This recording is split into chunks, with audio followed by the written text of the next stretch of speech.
ධම්මස්සවන කාලෝ අයං භදන්තා ධම්මස්සවන කාලෝ අයං භදන්තා ධම්මස්සවන කාලෝ අයං භදන්තා නමෝ තස්ස භගවතෝ අරහතෝ සම්මා සම්බුද්දස්ස නමෝ තස්ස භගවතෝ අරහතෝ සම්මා සම්බුද්දස්ස නමෝ තස්ස භගවතෝ අරහතෝ සම්මා සම්බුද්දස්ස. අපේ ජීවිතය ගැන කියන්න තියෙන්නේ මොකද්ද? දුක්ඛමේව uppajjamaනං uppajjati. දුක්ඛං නිරුජ්ජමානං නිරුජ්ජති. භාග්‍යවතුන් වහන්සේ දේශනා කරේ එහෙමයි. දැන් අපි කියනවානේ ඉපදෙනවා ඒ වගේම මැරෙනවා එහෙම නැත්නම් නිරුද්ධ වෙනවා කියලා. උපදින්නේ කෙනෙක් මැරෙන්නේ කෙනෙක් කියන එහෙම කියලානේ සාමාන්‍ය ලෝක ව්‍යවහාරයක් කතා කරන්නේ. උපදින්නේ කෙනෙක් මැරෙන කෙනෙක් ආදී වශයෙන්. නමුත් සත්‍යයට අනුව සිදුවෙන ධර්මතාවය පිළිබඳව මොකද බුදුන් වහන්සේ දේශනා කරේ මොකද්ද? සිදුවෙන ධර්මතාවයනේ. පටිච්චසමුප්පන්න ධර්මතාවය. එතකොට දැන් භවපච්චය ජාති කියපුවාම ජාති කියන වචනේ එක්කලාම ළඟින්ම යනවා. මොකද්ද? ජරා ව්‍යාධි මරණ ශෝක පරිදේව දුක්ඛ දෝමනස්. ජරා ව්‍යාධි මරණ ශෝක පරිදේව දුක්ඛ දෝමනස්. ඔය වචන ටික නේද යන්නේ? ඒකේ නිකන් ගෑවිලාවක් තියනවාද? එක වචනයක්වත් මොනවද? සුවයි, සාන්තයි, සැපයි, වටිනවය. යම් ආකාරයක ළඟ තබා ගත යුතු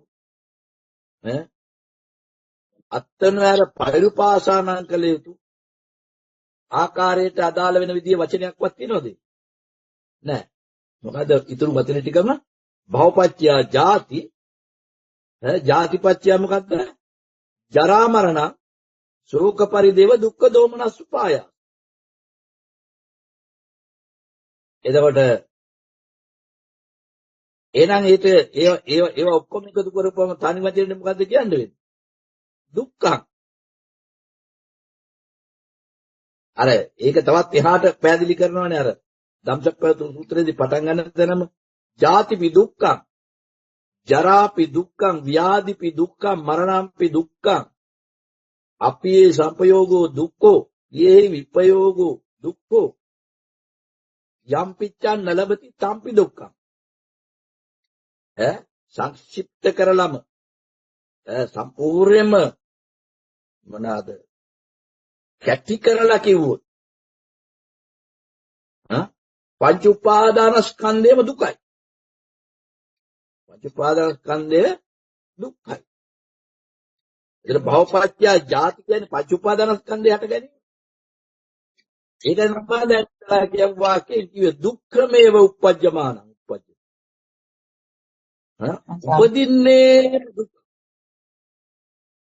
හටගන්නේම දුක. උතර උපදින්නේ කියනකොට පුජ්‍යලිපතක් කියන කතාවක් නෙමෙයි. මොනවද? පංච උපාදානස්කන්ධයගේ හට ගැනීම නේ. පංච උපාදානස්කන්ධයගේ හට ගැනීම. උපදින්නේම දුක. දුක්ඛ නිරුජ්ජමාන නිරුජ්ජති. නිරුද්ධ වන්නේම දුකක්ම නිරුද්ධ වේ. නිරුද්ධ වෙනවා කියන එකේ තේරුම නිරෝධ වෙනවා, නැති වෙනවා, දුරු වෙනවා. නිරුද්ධ වන්නේම දුක්ඛක්ම නිරුද්ධ වන්නේ. දැන් නිරුද්ධ වීමට අපි කියන්නේ නිරෝධාර්ය සත්‍ය කියලා. නිරෝධාර්ය සත්‍ය. තනි වචනෙන් කියනවා නිවන. නිරෝධාර්ය සත්‍ය. එතකොට නිරුද්ධ වන්නේම නිරෝධය දකින්නේම නිරෝධය වන්නේ මොකද්ද? දුකක්ම නිරුද්ධ වුණා. කියන්නේ පංච උපාදානස්කන්ධය නිරුද්ධ වන්නේම දුකක්ම නිරුද්ධ වුණා. ඒතර හටගන්නේම මොකද්ද? දුක්ඛමේ උපජ්ජමානං උප්පජ්ජති. දුකක් හටගන්නේම දුකක්, උපදින්නේම දුකක්, උපදින්නේම දුකක්ම උපදී. කියන්නේ පංච උපාදානස්කන්ධය හටගන්නේම දුකක්ම උපදී. නිරුද්ධ වන්නේම දුකක්ම නිරුද්ධ. ඔතෙන් බලාපුවාම ආය මේ අනික ඔක්කොම නාඩගම් ටික ඊට මැදි කෑල්ලේ. ඊට මැදි වෙලානේ අපි. සාපේක්ෂතාවයක අපි මොකද්ද? සැපයි දුකයි කියන්නේ මොකේද අපි? ඒක ඉතින් අර මේ මුළු සිරුරටම පරිහරණය කරන කොටසටම කියනවනේ gaduwak තුවාලයක්. එතකොට මොකද්ද? පූයාවක් කියන්නේ ගලන වැగిරෙන ස්වභාවයක්. එතකොට යම් බවල්දි පෙන්වන්නේ මොකද්ද? ආයතන 6 සහිත මේ කොටසම තුවාලයකට එහෙම උපමා කරලා. gediyak. රසවන ලද්දා උදියා. එතකොට වනයක් කොයි වචනෙනුත් පෙන්වන්නේ මොකද්ද මේක? ගලා හැලෙන. දිනලා කුණු වෙනා යන ස්වභාවය. සරවේ කරන තුවාලයක් වගේ. එතකොට එවැනි එකක gediයක තුවාලයක සරව කරන තැනක පවත්නේම මොකද්ද? පිළිකුලක් විඳවීම. විඳින ගතිය. තුවාලයක් නලියනකොට පැහැවන තුවාලයක් නලියනකොට මොකද කරන්න හිතෙන්නේ අපි? කහන්න හිතෙනවා. වටේට ඇඟිල්ලෙන් අර තුවාලේ අත ගන්න කහනවා නලියනවා. ආයෙ කහන්න හිතෙනවා. එහෙම එකක අපිට මොකද්ද හම්බ වෙන්නේ? අර නලියන ගතියයි ඒක සුව කරගන්න කරන ගතියයි. හැබැයි එන්නේ මොකද වෙන්නේ? තුවාලේ පැහැවනවා. තුවාලේ යම් විදිහට බෙහෙත් කරලා සුව නොවන තාක්කල් ඒක අතුලනකොට දැන් අර මදුරුවෙක් කනකොට ඇති වෙන රිදුම නැති කරගන්න අපි අතින් කහනවා. එතකොට තියෙනවා සුවයක් වගේ. ඔය චූට් වෙලාවකට චූටි සත්තු කකුල වල කනකොට දැවිල්ලක් එනවා. කහනකොට මොකද වෙන්නේ? ඒ සනීපයක් එනවා. නලියන ගතියට කහනකොට සනීපයක් එනවා. ඔය ටික නේද මුළු ජීවිතේම අපිට හම්බුනේ. නලියන ගතියට කහනවා. එතකොට මොකද වෙන්නේ? කහනකොට සනීපයක් එනවා. අර නලියන ගතිය අඩු වෙනවා. ආයෙත් ටිකක් වෙලා ඉන්නකොට ආයෙ නලියනවා. එතකොට කහනවා. එතකොට සුවයක් එනවා. මොකට තමයි ඔය කියන්නේ මොකක් කියලාද? සම්පත්තිය කියන්නේ පංචකාම සම්පත්තිය කියන්නේ ඒකට. පොදුම් භවයේ අග්ගිලයට ගියාම ඔකට කියන්නේ එහෙම තමයි. මොකද්ද? අන්ධ වූ පොදුම් භවයේ දී එන්නේ මොකද්ද? නලියනකොට කහනකොට එන සුවය. ඉතින් යම් විදිහේ මව් කුසින් බිහි වෙලා පසිඳුරන්න මේවා හැප්පෙනකොට ඉන්ද්‍රිය පහ පළවෙනි හුස්පත් එක්කලම ඉන්ද්‍රිය පහ ඇදෙනවනේ. ප්‍රසාදාත්මක බව එනවා. ඉන්ද්‍රිය ගෝචර ඉන්ද්‍රියන්ගේ පීඨීම එනවා. එතකොට මොකද වෙන්නේ? හැප්පෙනවා වටා පිටාව. ඒ හැපෙනකොට වර්ණ සතහන, ශබ්ද ගන්ධ ස්පර්ශ සතහන හැපෙනකොට ඉතින් මොකද වෙන්නේ? තින්නම් සංගති පස්සෝ. ඒ නිසා ඇති වෙනවා පසපච්චය වේදනා. එතකොට අන්න නලියව නලියන එකට ඊට පස්සේ වේදනාව වෙනවා. නලිය වේදනාව වෙනවා. ඒ වේදනාවේ තියෙන තුන් ඇදෑරුම් බව. කාම ලෝකයේ ප්‍රකටව තියෙන සුඛ දුක්ඛ. ඈ හැංගිලා තියෙන උපේක්ඛා. සමාධියක් කියනකොට උපේක්ඛා වේ. නැත්තම් සුඛ දුක්ඛ. ඔය දෙකේ මොකද වෙන්නේ?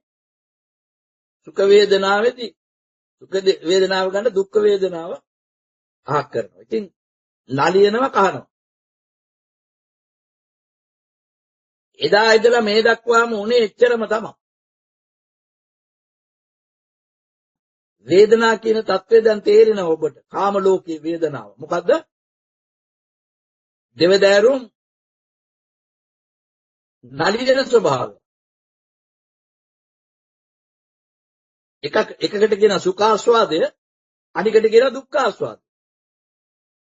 ওই නලියන ස්වභාවය තුල සුඛාස්වාදය, දුක්ඛාස්වාදය. එයින් දුක්ඛාස්වාදය අයින් කර ගන්න හදනවා, සුඛාස්වාදය රඳා ගන්න හදනවා. ඒ සඳහා ඔට්ටු වෙනවා.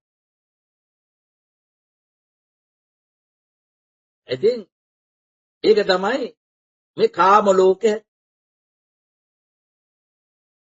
මේ භවයේත් එහෙමයි. අවපච්චය ජාති කියනකොට කුමනෝ භවයක සිද්ධිය ඔච්චර තමයි. කාම භවයේ 31 තලේ සිද්ධිය ඔච්චර. දැන් ඉතින් ඕකට සැප ලැබෙනවයි කිව්වට එහෙම අහු වෙන්නේ අපේ අන්ධභාවයෙන්. මොහන්දුර නිසා. මොහන්දකාරී. දැන් ඇහැරිච්ච උත්තමයින්ද තථාගතයන් වහන්සේ මහරහතන් වහන්සේට උත්තර පෙන්නේ දුකක්ම හටගන්නේම දුකක් නිරුද්ධ වන්නේම දුකක් නිරුද්ධ වෙනවා. එතකොට දුකක් නිරුද්ධ වෙනකොට එතන නෑනේ අර කියන gaduwa ආයතනික ක්‍රියාව නලියන ගතිය පුදුම් ගතිය බෙදා වෙන් වෙලා ඔට්ටු වෙන ගතිය ඒ සියල්ල නැහැ. මේව නැහැ. ඒ හින්දා එතන යථාභූත ඥාන අසංකත අසීමිත බව යම් ආකාරයක එතන මොකක් හරි දැන ගැනීමක් පවත්නේ නම් ඒ දැන ගැනීමේ තුවාලේ නැති දැන ගැනීම. දැන් තුවාලයක දැන ගැනීම අපිට දැන් තේරෙනවනේ. ඒක නදින ගතිය සහ විදින ගතිය. තුවාලේ සනිපෙච්චාම එතන නලියන ගතියක් නැහැ, විදින ගතියක් නැහැ. සනීප වූ තුවාලේ වාගේ උන්වහන්සේගේ වැඩ වාසය කිරීම. විලදා ඉතින් කියන චිත්ත ක්‍රියාවායු ධර්මතාවයේ සනීප වූ තුවාලේ. ඒ නිසා එතකොට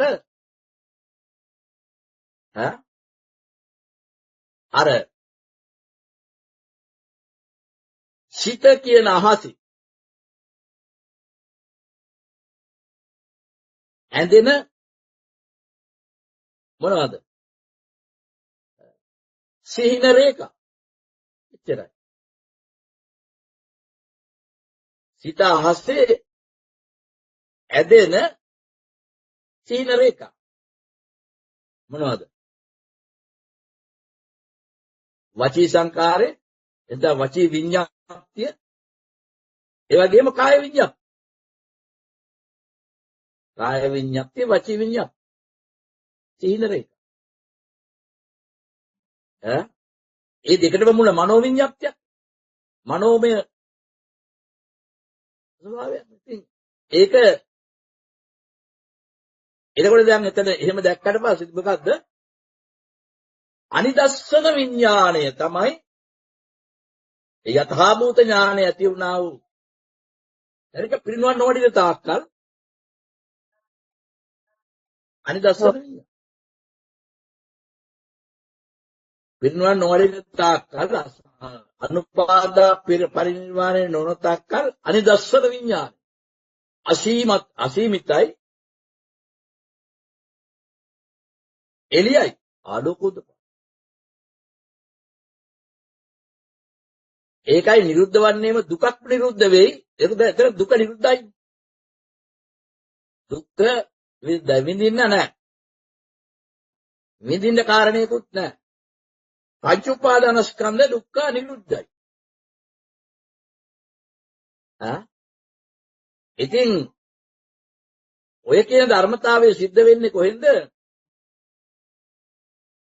ඔය දැක්ම පරිපූර්ණ වීමේ ආරම්භයට කියන්නේ සම්මාදිට්ඨිය. සම්මාදිට්ඨිය. එතකොට බුදුරජාණන් වහන්සේ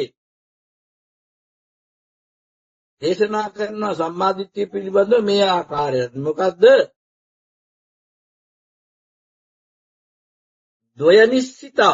ද්වයනිශ්චිතෝ ක්වායං හච්ඡායන ලෝකෝ යේ බුයේන අත්තිතංචේ ව නත්තිතංච.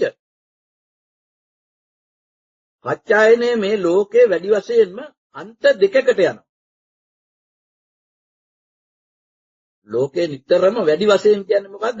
සත්වයා කියන අර්ථයෙන් හැමදාම වැඩි වශයෙන් යන්නේ කොහාටද? අන්ත දෙකකට යනවා. ද්වයනිශ්චිත කියලා කියන්නේ දෙකක් අල්ලාගෙන දෙපැත්ත එක්කෝ දෙකක් අල්ලාගෙන එක පැත්තකට එහෙම නැත්නම් අනිත් පැත්ත. මොකද්ද මේ දෙක? අත්තිංච නත්තිංච. ඇත එක්කෝ ඇත අස්තිත්වයට එනවා, එහෙම නැත්නම් නාස්තිත්වයට. ඇත කියලා ගන්නවා, එහෙම නැත්නම් නැත කියලා ගන්නවා. ලෝකයා නිරන්තරයෙන්ම ඉන්නේ අන්ත දෙක තුල. සමහර අය අස්තිත්වයේ තුල ගන්නවා මොකද්ද? සියල්ල ඇතයි කියන. සමහර ඇතැම් අය කියනවා සියල්ල නැතයි. කිසිවක් නැත කියන.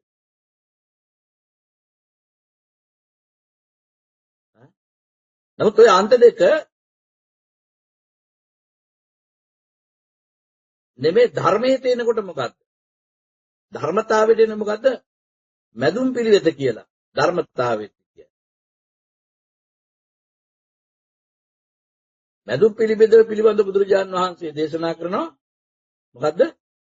ලෝක සමුදයං කෝ කච්ඡායන යථා භූතං සම්මප්පඤ්ඤාය පස්සතෝ යා ලෝකේ නත්තිතා සා න හෝති. ලෝකේ නිරන්තරයෙන්ම හටගන්නා ස්වභාවය දකිනකොට ලෝකයේ පිළිබඳව නාස්තික දෘෂ්ටිය ඉවත් වෙනවා. ඒ කියන්නේ මොකද්ද? නිතරම මේක හටගන්න පැත්ත දකින්න. කියන්නේ මේකේ හට ගැනීම නිරන්තරයෙන්ම හට ගන්නවා කියලා දකින්නකොට ඒ හට ගන්න ස්වභාවය. දැන් අපිට මේ තියෙනවානේ දැන් මොනවද දැන්? ඔන්න ගස් කොළන් අර හටගෙන. ගහේ මල හටගෙන. එතකොට යම් පුජ්‍යලියෝ දේවල් කාරණා මේ වටපිටාවේ හටගෙන. හට ගන්නා පැත්තට බර වෙනකොට මොකද්ද පේන්නේ නිරන්තරයෙන්ම? නැත කියන දෘෂ්ටිය ඉවත් වෙලා යනවා. නැත. නෑ කියන එක නෑ. මොකක්ද දෙන්නේ? හටගෙන කියනවා. ඊළඟ අනිත් පැත්ත ප්‍රකාශ කරනවා මොකද්ද?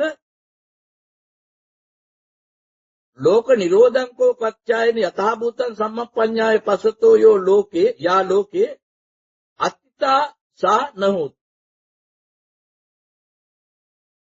ලෝක නිරෝධය ඇති හැටියෙන් සම්‍යක් ප්‍රඥාවෙන් දකින්න උට. යථා භූත වශයෙන් ලෝකයේ පිළිබඳ අස්තිත්වය නැති වෙනවා. දැන් හැම එකක්ම නැති වෙනවා කියලා අපි නුවණින් දකිනවා. මොකද්ද? දැන් අන්න මෙතන හිතියා කියවට එතන නෑ. අපි අර නිතරම කතා කරන්නේ මොකද්ද? කියන දෙයක් නෙමෙයි. ඥාන අභිවෘද්ධියක් නේ. මොකද්ද? දැන් අතන හිතියා ඕන අපි මෙහෙම කියන දැන් කකුල එසෙව්වා තැබුවා. එතකොට ඔසෝපුවා නැහැ. හිටගෙන හිටියා වාඩි වුණා. එතකොට හිටගත්තව නැහැ. එතකොට වාඩි වෙලා හිටියා දැන් ඔන්න ඇවිදිනවා. එතකොට අන්න වාඩි වෙලා හිටපුවා. ඈ ඔන්න ඇවිදෙත් කියන නිදා ගන්නවා. එතකොට ඔන්න ඇවිදපුවා. ඈ එතකොට එහෙම බලනකොට නැති බවට බලනවා. ඈ නැති බවට බලනවා කියන එකේ තේරුම යම් ආකාරයක මේ මොකද්ද මේ අර යථාභූත ඥානෙ ප්‍රත්‍යක්ෂ කර ගැනීම පැත්තට හැරිච්ච නැති බවට බලන.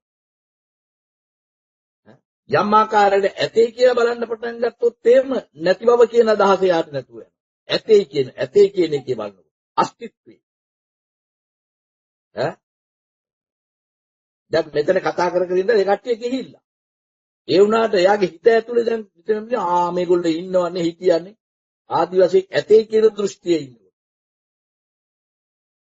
ඇතේ කියන අදහසේ දැඩිව එකක වෙලා ඉන්නකොට නැත කියන අර්ථය නැතු වෙනවා.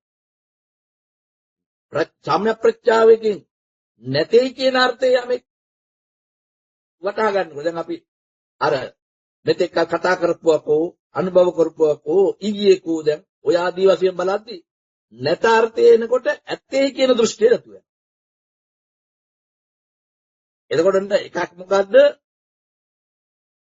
ලෝක සමුදයංකෝ කච්චායන යථාභූතං සම්මප්පඤ්ඤාය පස්සතෝ යා ලෝකේ නක්තා සා නහොත්. ලෝකේ නිරන්තරයෙන්ම හට ගන්නා ස්වභාවය දකිනකොට ලෝකයේ පිළිබඳ නාස්තික දෘෂ්ටි ඉවත් වෙලා යනවා.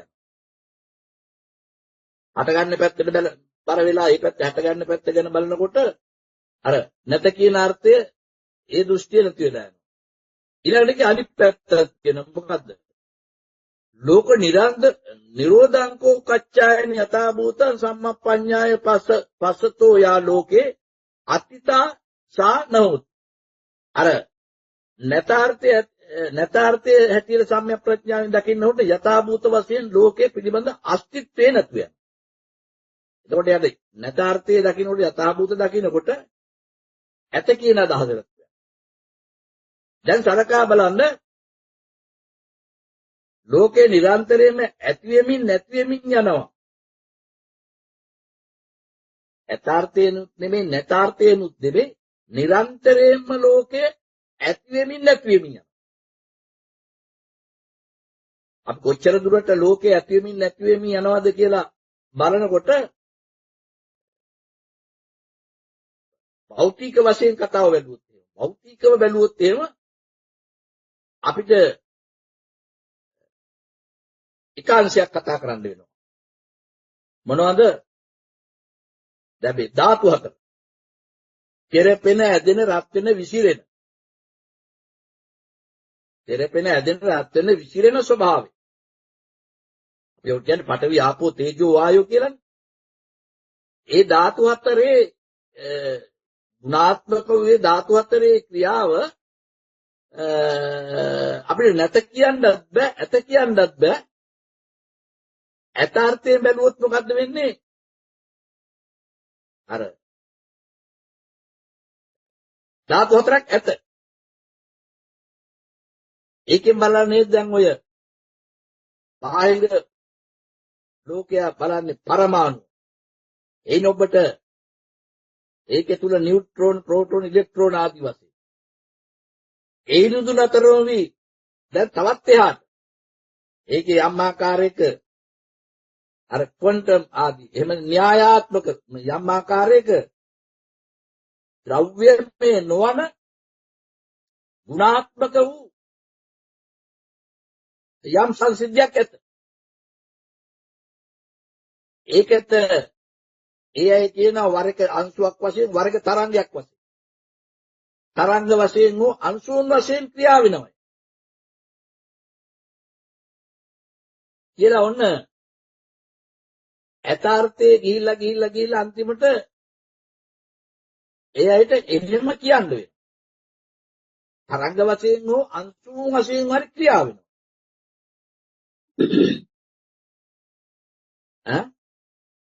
එතකොට ඒ රූප සම්බන්ධ. දැන් තථාගතයන් වහන්සේ ඒ සම්බන්ධව මොකද්ද වදාරන්නේ? තථාගත දර්ශනය තුළදී පඨවි ආපෝ තේජෝ වායෝ වර්ණ ගන්ධ රස ඕජා සුත්තාෂ්ටකමේ ඒවා එතකොට මොනවාද? ධාතුන් වශයෙන්. ධාතුන් කිව්වේ හැකියාව. යම් ආකාරයක හැකියාවක් විතර. ඒක දාත්මක බවක් විතර. රූපේ පරමාර්ථාර්ථය අරූපී බව. රූපවල පරමාර්ථය මොකද්ද? අරූපී.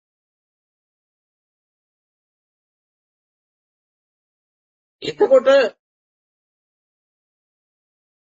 රූප සම්බන්ධව කියවෙන්නෙම කොහෙද? නාම ධර්මතාවය. නාම ධර්මතාවය. ඒ කියන්නේ විඳින හඳුනන සිතිවිලි සංස්කාර.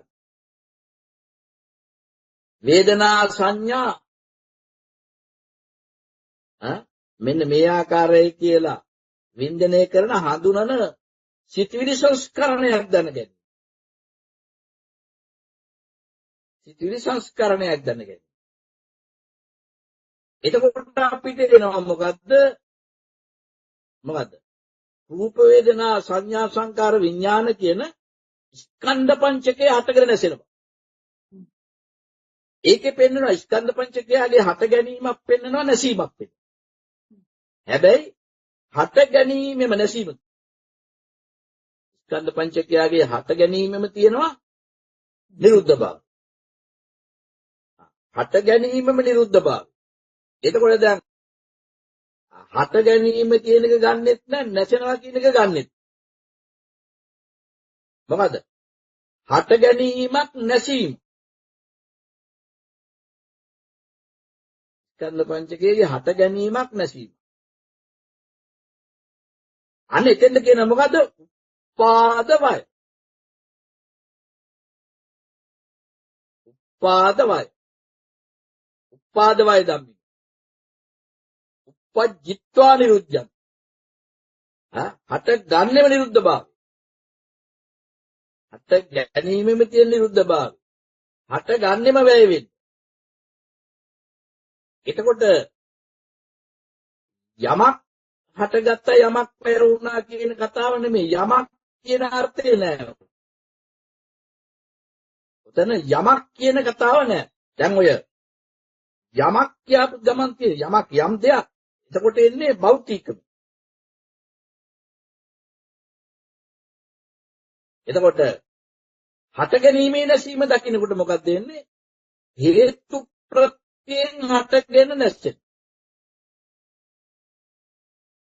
හේතුන් නිසා හේතු ප්‍රත්‍ය. හේතුන් නිසා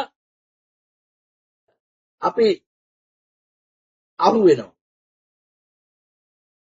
හේතුන් නිසා අහු වෙන එකේ විතරම තියෙන්නේ මොකද්ද? හේතු නිරුද්ධ බවක්මයි. එහෙමනම් අර හේතුන්ගේ ඵලය නිරුද්ධ වී. එතකොට ඇත්ත නැත්ත දෘෂ්ටිය එතනින් කැඩෙනවා. ඇත්ත නැත්ත දෘෂ්ටිය එතනින් කැඩෙනවා. ඒ ඇත්ත නැත්ත දෘෂ්ටිය එතනින් දුරු වෙච්ච තැන තමයි යථා භූත ඥානය එහෙමත් සමාධි.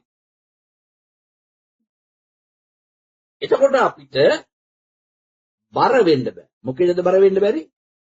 ඇත ඒකට බර වෙන්නත් බෑ. අනික අතට නැත ඒකට බර වෙන්න. නැත නස්තිත්වය. ඇත අස්තිත්වය. එතකොට සාමාන්‍ය ව්‍යවහාර ලෝකයා නිතරම ජීවත් වෙන්නේ ඇත හෝ නැත දෙක. යමෙක් ඇත කියන දෘෂ්ටියට බර වෙච්චහම කාමසිකල්ලිකාණියට බර වෙනවා. ඇත දෘෂ්ටිය. එතකොට ඇත නම් කියනවනේ. එහෙනම් කියන දේවල් ඔට්ටුවට කියන දේවල් වඩා රැස් කරගන්න. මේ ලෝකෙ මේ හැදිලා තියෙනවා ඔක්කොම මා සාන්තක කරගන්න. එතකොට මේ ලෝකේව ඇතනම් මා කියන දෘෂ්ටියත් ඇතනේ. ආත්මීය බවකුත් තියෙනවා. එතකොට මොකද වෙන්නේ? මා වටා කේන්ද්‍ර අභිසාරී බව. මා කියන කේන්ද්‍රයට අරව කොහොම ග්‍රහණය කරගන්නේ? එකතු කරගන්නේ. ඒ තුල තමයි අර මා කියන කේන්ද්‍රයට එකතු කිරීමේදී ආයතන 6 ශාස්ත්‍රීය වෙනවා. ආයතන තුල ආස්වාදක. ඒ තුල වඩාත් තෝන ආස්වාද. ඒ නිසා රූපාස්වාදයට, ශබ්ද ගන්ධ ස්පර්ශ ආස්වාදයටම නතු වෙනවා, නැඹුරු වෙනවා. එයම හොයි. එතකොට නිච්චි නැතු වෙනවා, නිනවු නැතු වෙනවා. එතකොට ඒ සම්බන්ධවම තමයි යාගේ කියනුම එතකොට මොකද වෙන්නේ? අර ඒ කාලේ තිබුණානේ ණය වෙලා හරි ගිතෙල් කන්න කියලා. ඒ කාලේ ගිතෙල් කියන ඒවා බොහොම වටිනා කියන බොහොම රසවත් දෙයක්.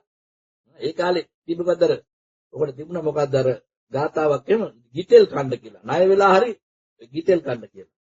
මේකයි. යාවත් ජීවේ සුඛං ජීවේ. රිනං කෘත්වාපි කෘතං පිවේ. බස්මි භූතස්ය දේහස්ය පුනරාගමනං කුත. මේක බුදුහාමුදුරු දේශනා කරපු එකක්වත් එමෙත ත්‍රිපිටක දිරිකක්වත් නෙමෙයි. ඒ කාලේදී අර වෛදික මේ ධර්මවලදී තිබුණා මේ මොනවාද? සංස්කෘත ශ්ලෝකයක්. එතකොට ඒකේ තේරුම මොකද්ද? යාවත් ජීවේ සුඛං ජීවේ. ඉන්නකම් හොඳින් සැපෙන් ඉන්න එකයි තියෙන්නේ. ඔය ඇත දෘෂ්ටිය තුල මත් වෙන මත් ඉල්ල. ඉන්නකම් හොඳින් සැපෙන් ඉන්න එකයි තියෙන්නේ. සැප විඳින එකයි තියෙන්නේ. රිනං කෘත්වාපි ෘතං පිවේ. ණය වෙලා හරි ගිතෙල් බොන්නෝ. ණය වෙලා හරි ගිතෙල් බොන්නෝ. වටිනා බීමක් ඒ කාලේ ගිතෙල්. ඒතර බස්මි භූතස්ය දේහස්ය පුනරාගමනං කෘත. මරණයට පස්සේ ඒ ශරීරේ දැව්වට පස්සේ ආපසු එන්නේ කොහෙමද? ආපසු වෙන කතාවක් එහෙම එකක් නෑ. එතකොට ඒ දර්ශනය තමයි ඔය ඇත කියන්නේ. ඇත දෘෂ්ටිද පංචකාම ආස්වාදයේ තුල කාම සුකල්ලි කාණු යෝගය. එතකොට නැතාර්ථයට එනකොට ඔකේ අනිත් පැත්ත මොකක්ද? අත්ත කෙලවතාන යෝගය. ඒ කාලේ ඒ දර්ශන අනුගමනය කළේ ප්‍රධාන කොට පද නිගාට රාජපුත්තුතුමා. එතකොට වස්ත්‍ර ඇඳීම, ආහාර ගැනීම ප්‍රතික්ෂේප කළා. දැඩි වෘත සහිතව ඒක බොහොම කැපවෙච්ච ප්‍රතිපදාව. ඒකට හේතුව මොකද්ද? ඒගොල්ලෝ ගාව ඒගොල්ලෝ කියන මොකද්ද? අතීත කර්ම තියෙනවා. අතීතයේ කරන ලද කර්ම තියෙන ඒවා ගෙවා දාන්න. එතකොට අලුත් කර්ම රැස් නොකර ඉන්න ඕනේ. දැන් මේකේ එක්තරා මට්ටමක් කින් මේක බුදු සමයේත් කිට්ටුවට එන්නවා. දැන් තථාගතයන් වහන්සේ පවා දේශනා කරනවානේ. මොකද්ද? පෙර කරපු කර්ම දැන් මෙහිදී අපිට නේද ඒක සතුටින් විඳින්න. අලුතෙන් කර්ම රැස් නොකරන්න. කියලා භාග්‍යවතුන් වහන්සේත් පෙන්නනවා. හැබැයි භාග්‍යවතුන් වහන්සේ පෙන්නන්නේ ප්‍රතිසම්පන්නවයි. මේ අය පෙන්නන්නේ මොකද්ද? ආත්ම දෘෂ්ටිය. ආත්ම දෘෂ්ටියෙන් පෙන්නන්නේ මම අතීත කර්ම සංසිඳවන්න මට යන්තාක් කියනවා. ඒවා මේ වගේ තවලා දැඩි වෘතවලේදීලා ඒවා ගෙවලා දාන්න ඕනේ. දැන් බෝධිසත්වයෝ පවා එක්තරා වෙලාවකදී අර අත්කිලමතානුയോഗ පිළිපැද්දෙත් බෝධිසත්වයෝ මොකද ඒ විදිහට අර අතීත කර්ම ඉවර වෙයි කියලානේ ඈ නමුත් අන්තිමට තමන් වහන්සේට තේරුණානේ ඒක නෙමෙයි ක්‍රමය ඒක රුක්ෂ ප්‍රතිපදාව ඈ ඒ නිසා භාග්‍යවතුන් වහන්සේගේ දර්ශනය තුළ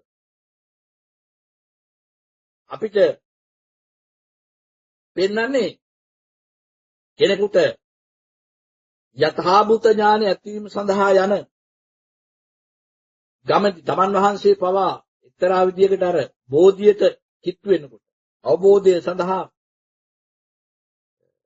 දෙදෙනෙකුට අර දබගහ යටදී ආනාපාන සති භාවනාව කරපු එකේ ඒක නැවත 100ට ඇවිල්ලා සම්මර්ෂණ ඥානයෙන් යුතුව උද්‍යව්‍ය භංග බයික්පත්තාන ආදී වශයෙන් විදර්ශනා ඥානය ඇති වුණා මධ්‍යම ඒ සම්පූර්ණ වුණාට පස්සේ තමන් වහන්සේ අර ඉස්සරලා අර තිබුණේ මොකද ආහාර ගන්න බයකම මොකද මේ වෘත මේ කියන්නේ අතීත කෙලස් තවල දාන්න මේ ආහාර නොගෙන ඉඳීම ඇදුන් නොඇඳ ඉඳීම උෂ්ඨ ප්‍රතිපදාවල යෙදී ඉඳීම අර කෙලස් තැවෙයි කියන මේ කායිකව මේවා අතහැරපුවා නමුත් අර මධ්‍යම ප්‍රතිපදාවට එනකොට මොකද්ද පෙන්වන්නේ කය දැඩි පීඩනයකටපත් කිරීමක් නෙමෙයි කරන්න ඕනේ මොකද්ද මධ්‍යමව සිත ශක්තිමත් කිරීම සිත තුළ ප්‍රඥා වීර්යය වැඩි වීම ඒ සඳහා කය සරලව සුභරව පරිහරණය කර යුතුයි ඒ නිසා මූලික අවශ්‍යතාවයන් ප්‍රත්‍යවේක්ෂාවෙන් පරිහරණය කිරීම අවබෝධයට කාරණය ඒ නිසානේ ආහාර නොගෙන ඉඳීමක් නෙමෙයි ආහාර ප්‍රත්‍යවේක්ෂාවෙන් ගැනීම දැන් අපි අර ප්‍රත්‍යවේක්ෂාව කියවන එකෙත් එක තියෙනවනේ නේද මොකද්ද මේ ක්‍රීඩාව කෙලිලොළු බව සඳහා ක්‍රීඩා සඳහා නොවේ බලමද පුරුෂමද වඩනා සඳහා නොවේ අලංකාර සැරසීම සඳහා නොවේ ජීවිතයගේ යැපීම පැවැත්ම පිණිස ඒ වගේම භ්‍රමචර්යාව සම්පූර්ණ කිරීම ඒ වගේම සතර ඉරියව්වේ නිවැරදි බව ඇති පැරණි දුක් වේදනා දුරු කරන්න කියන්නේ පුරාණ වේදනා කිය බඩගිනි වේදනා අලුත් දුක් වේදනා නොයිපදින තාක්කල් දැන් උස පිළිලා ඊගාවට ආයෙත් අත් බඩගිනි දුක නොයන තාක් පැවැත්මට තමයි මේ ආහාර ටික ගන්න. එතකොට ආහාර ටික මොන හේතුවක් නිසාද ගන්නෙ මොකටද මේ ආහාර ටිකට මොනවද මේ ආහාර ටිකට සිද්ධ වෙන්නේ ඒ ආහාර ටික වැය කිරීම තුල ඊළඟට සිද්ධ වෙන සිද්ධිය දිහා බලන්න ප්‍රඥාව අවදි කරගන්න වීර්යය යොදන්නේ කොහොමද ඒ සඳහා ආහාර ටික ගන්න සබ්බේ සත්ත ආහාර ටික එතකොට එතරම්දි ගන්න ආහාර ටික බලනකොට කොතනින්ද මේ ආහාර ගැනීම නතර වෙන්නේ කුමක් හින්දාද මේ ආහාර ගන්න සිද්ධ වෙන්නේ කියන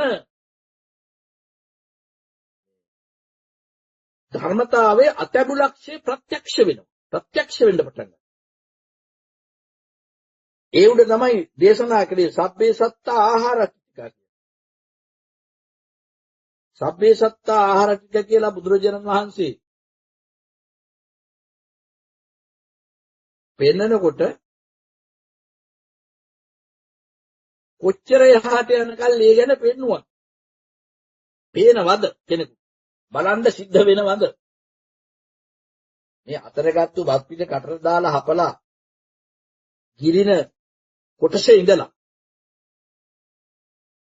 මේ ආහාර ගැනීමේ සියලුම සත්වයින් ආහාර ගැනීම උපකාරයි. ඒ වගේම ආහාරය නැතිනම් ආහාර ගැනීම නැතිනම් ප්‍රශ්නෙත් ඉවරයි. විරුද්ධයි. ආහාර ගැනීම දුකක් නේ. ආහාර ගැනීම දුක. යමෙක් පැවැත්මට උපකාර වෙන්නා වූ මොකටනේ ආහාර කියන්නේ? යමෙක් පැවැත්මට උපකාර වෙන. දැන් මේ ගොඩනැගිල්ලේට ආහාරය මොකද්ද? වහලි. වහලේ තියෙන තාක්කල් සිදුරු නොවි ගොඩනැගිල්ල පවතිනවා. ගොඩනැගිල්ලට ආහාරය මොකද්ද? වහල්. ඒ වගේ මේ අපේ සිරුර සිත දෙකම මේ සිත සිරුර දෙකේම පැවැත්මට මොකද්ද උපකාර වෙන්නේ? ආහාරය. එතකොට ප්‍රත්‍යවේක්ෂාවෙන් ආහාර ගැනීම කියන කතන්දරේ කොයිතරම් දුරට යනකල් යන්න ඕනද? යනවද? බලන්න දෙන්න ඒකට උත්තර.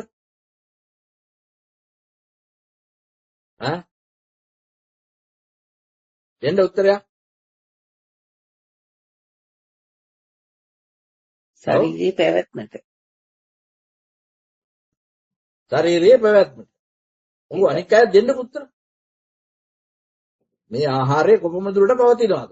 කොපමණ දුරට මේ ආහාරය මධ්‍යම ප්‍රතිපදාවෙන් නැත්තම් වෙන්නේ දැන් අර සීමාව ඉක්මවලා කන්න දෙන එක කාමසුකල්ලුකාරිය ගැන ණය වෙලා හරි ගිතෙල් කාපල්ලා කියලා නේක තිබුණේ. අර කියාපු කවිය තිබුණේ නේද? ශ්ලෝකයේ තිබුණේ. එහෙම නැත්තම් මොකද වෙන්නේ? අත්ත කියලා මතාන්නේ කන්න රොදීදී. දැන් ඔබ පින්වතුන් කරන්නේ ඕකෙන් කෝකද? මම අහන්නේ ආන් එකයි. ඔය පින්වතුන් දැන් ආහාර සම්බන්ධව කරන මේ දේ මොකද්ද? හොඳට කාමදිකල්ලිකාණයට අනුව හොඳට මේ ණය වෙලා හරි පිටල කනවා වගේ හොඳට බරකට පුරා කාලා ඉන්න එකද? එහෙම නැත්නම් නොකාරින එකද? බඩගිනි වුණාම බඩගිනි නිවා ගැනීම සඳහා සම්මාස. මොනවාද? ඔය උත්තරේක මම අහන්නේ. කණ්ඩ අරිනවද නැත්නම් නොකාරිනවද? නොකා ඉන්නේ අත කියලා මතාන්නේ. කණ්ඩ හරි කනවා කිව්වට සීමාව ඉක්මවලා හොඳට මේ කණ්ඩ තමයි ඉපදෙන්නේ ඉක්මන්නේත් නැහැ. එහෙම කරනවද මම දන්නේ නැහැ. මේකට උත්තර දී ගන්න බෑ. අන්න ඒකයි. මං අහන උත්තරේ අරකට නෙමෙයි නම් අනිකත් නෙමෙයි නම්. මැදනේ දැන් බුදුහාමුදුරන් දනවද හරි? ප්‍රත්‍යවේක්ෂාවෙන් ආහාර කියන දරනේ. ප්‍රත්‍යවේක්ෂාවෙන් ආහාර කියන එකේ යන්න වචනේ පරිසමාප්තාර්ථය. එහෙම ඒක කොච්චර දුරට යන්න ඕනද ඔබ? ආහාරය මෙන්න මේක නිසායි. මෙන්න මේක නැත්තම් ආහාරය නැහැ. මෙන්න මේ සඳහා මේ ආහාරය දිහා බලන්න ඕන කියලා දෙන්න මේ පිළිතුරක්. මට ඒකයි අවශ්‍ය. ස්වාමිනාස ආහාරය අවශ්‍ය වෙන්නේ ආයුෂය පවත්වා ගන්නම ජීවිත ඉන්ද්‍රිය තියා ගන්න. එතකොට පමණ දැන ආහාරය ගන්නවා ස්වාමී. ඒක ටිකක් ඇතුළට යන පිළිතුරක්. එපමණද ඔබතුමිය දෙන පිළිතුර මම අහන්නේ. ආහාරය දැන් ඔය කියන්න හදන්න ඔබතුමිය ආහාරය ලේ ධාතුව වෙනවනේ. ආහාරය ආපන්න කිලින එක කිල්ලට පස්සේදී ලේ ධාතුව බවට හැරෙනවා. ලේ ධාතුවේ කොටස් මේ ගන්න හුස්මත් එක්ක එකතු වෙලා හදවත ළඟදී දැවිලා ඉන්ද්‍රිය දෙක පහළ වෙනවා. ශක්තිය රසණය හට ගන්නවනේ. ඒ සඳහා ආහාරය වැය වෙනවා. එතකොට ඒක එක ආහාරයක්. තව පස්ස ආහාරය පැවැත්වීම සඳහා අවශ්‍ය. පස්ස ආහාරය පැවැත්වීම සඳහා සම්මාස ස්පර්ශය කියන්නේ ප්‍රසාද රූප සකස් වීමද එලේ ධාතුවේ දැවීම උපකාර වෙනවනේ. ඒක ශරීරයේ උෂ්ණත්වය උණුසුම ඇසුරේ ප්‍රසාද රූප හිටිනවා. නාසයේ දිව ශරීරය ආදී කියන ආයතන හයේ ප්‍රසාද හිටිනවා. එතකොට අපි ඉති කියනවා මොකද? චක්කු සම්පස්සය කියනවා. සෝත සම්පස්සේ, ගාන සම්පස්සේ, ජීවා සම්පස්සේ, කාය සම්පස්සේ, මනෝ සම්පස්සේ කියන. එතකොට ඒ ආයතන හයේ ස්පර්ශ ආයතන හයේ හැප්පෙන ගතිය ප්‍රසාදාත්මක බව හිතුව. හරියට කණ්ණාඩියේ තියෙන්නේ පැහැදිලිකම ප්‍රසාදය. ඒ මත නෙමේ ඉස්සරහින් තියෙන ඒවා හැප්පිච්චාම අපිට ප්‍රතිබිම්බයක් පේන්නේ. ඇතුලේ පේන්නේ යම. ඒ වගේ මේ ස්පර්ශ ආයතන 6 ඇති වෙන්නට ස්පර්ශ ආයතන 6ත් එතකොට මොකද්ද? ආහාරයක්. ආහාරයක්. ස්පර්ශ ආයතන 6 ආහාරයක් වෙන්නේ කාටද? කාගේ පැවැත්මටද? චේතනා ස්පර්ශ ආයතන 6 චේතනා ආහාරයක් වෙන්නේ. ස්කන්ධ ටික පැවැත්වීම සඳහා අනේ එළියට කියන්නකො නිකන් ඔහොම කියාපම අපිට තේරෙන්නේ නැහැ, කියන එක්කෙනාට තේරෙන්නේ නැහැ, මොකක්වත් නැහැ. කියන්න හදනවා ඇති. නමුත් මේක එළියට නිකන් කාටත් කියලා නිකන් පේන්න. ස්පර්ශ ආයතන 6ක් නේ. චක්කු සම්පස්සේ, සෝත, ගාන, ජීවා, කාය, මනෝ. ස්පර්ශ ආයතන 6ට මොනවාද ආහාර? වර්ණ සටහන්, ශබ්ද සටහන, ගන්ධ සටහන. එතකොට වර්ණ, ශබ්ද, ගන්ධ, රස, ස්පර්ශ විඥාන, මනෝ. මනෝ වල කියන්නේ ධම්ම නේද? ධම්ම. ওই විදිහට මේ බාහිර ආයතන 6. වර්ණ, ශබ්ද, ගන්ධ, රස, ස්පර්ශ, මනෝ කියන මේ ඒ ටික තමයි මේ අතෙන්ද ආහාර. මොකද අර ස්පර්ශ ආයතන 6ට. ඇහැට වර්ණ සටහනේ නේ එතන ආහාර වෙන්නේ. නේද? කියන්නේ වර්ණ සටහනට පවත්තන්න ඇහැ උපකාරයි. ඇයි ස්පර්ශය? ඇහැ කිව්වේ ඇහි අර ස්පර්ශ වීම වර්ණ සටහනට. කනේ ස්පර්ශය ශබ්ද සටහන. ආන්නේ. ඊළඟට ඇහැට වර්ණ සටහන හැපුණාම ඒ ස්පර්ශය උපකාර වෙන්නේ කාටද? මහා බර උත්තර නෙවෙයි.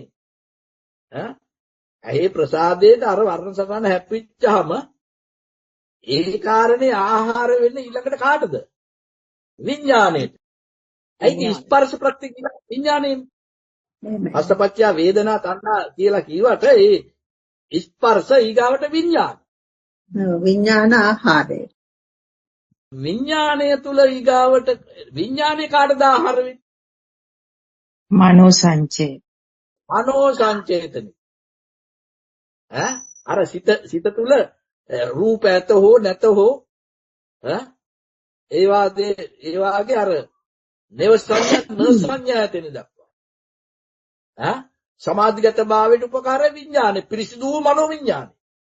දැන් ඕම් බලන්නකො ආහාරය කියන තැන පටන් ගත්තේ නැත්නම් කොහෙද? කබලින්ක වලින් කපන ගිලින එකෙන්.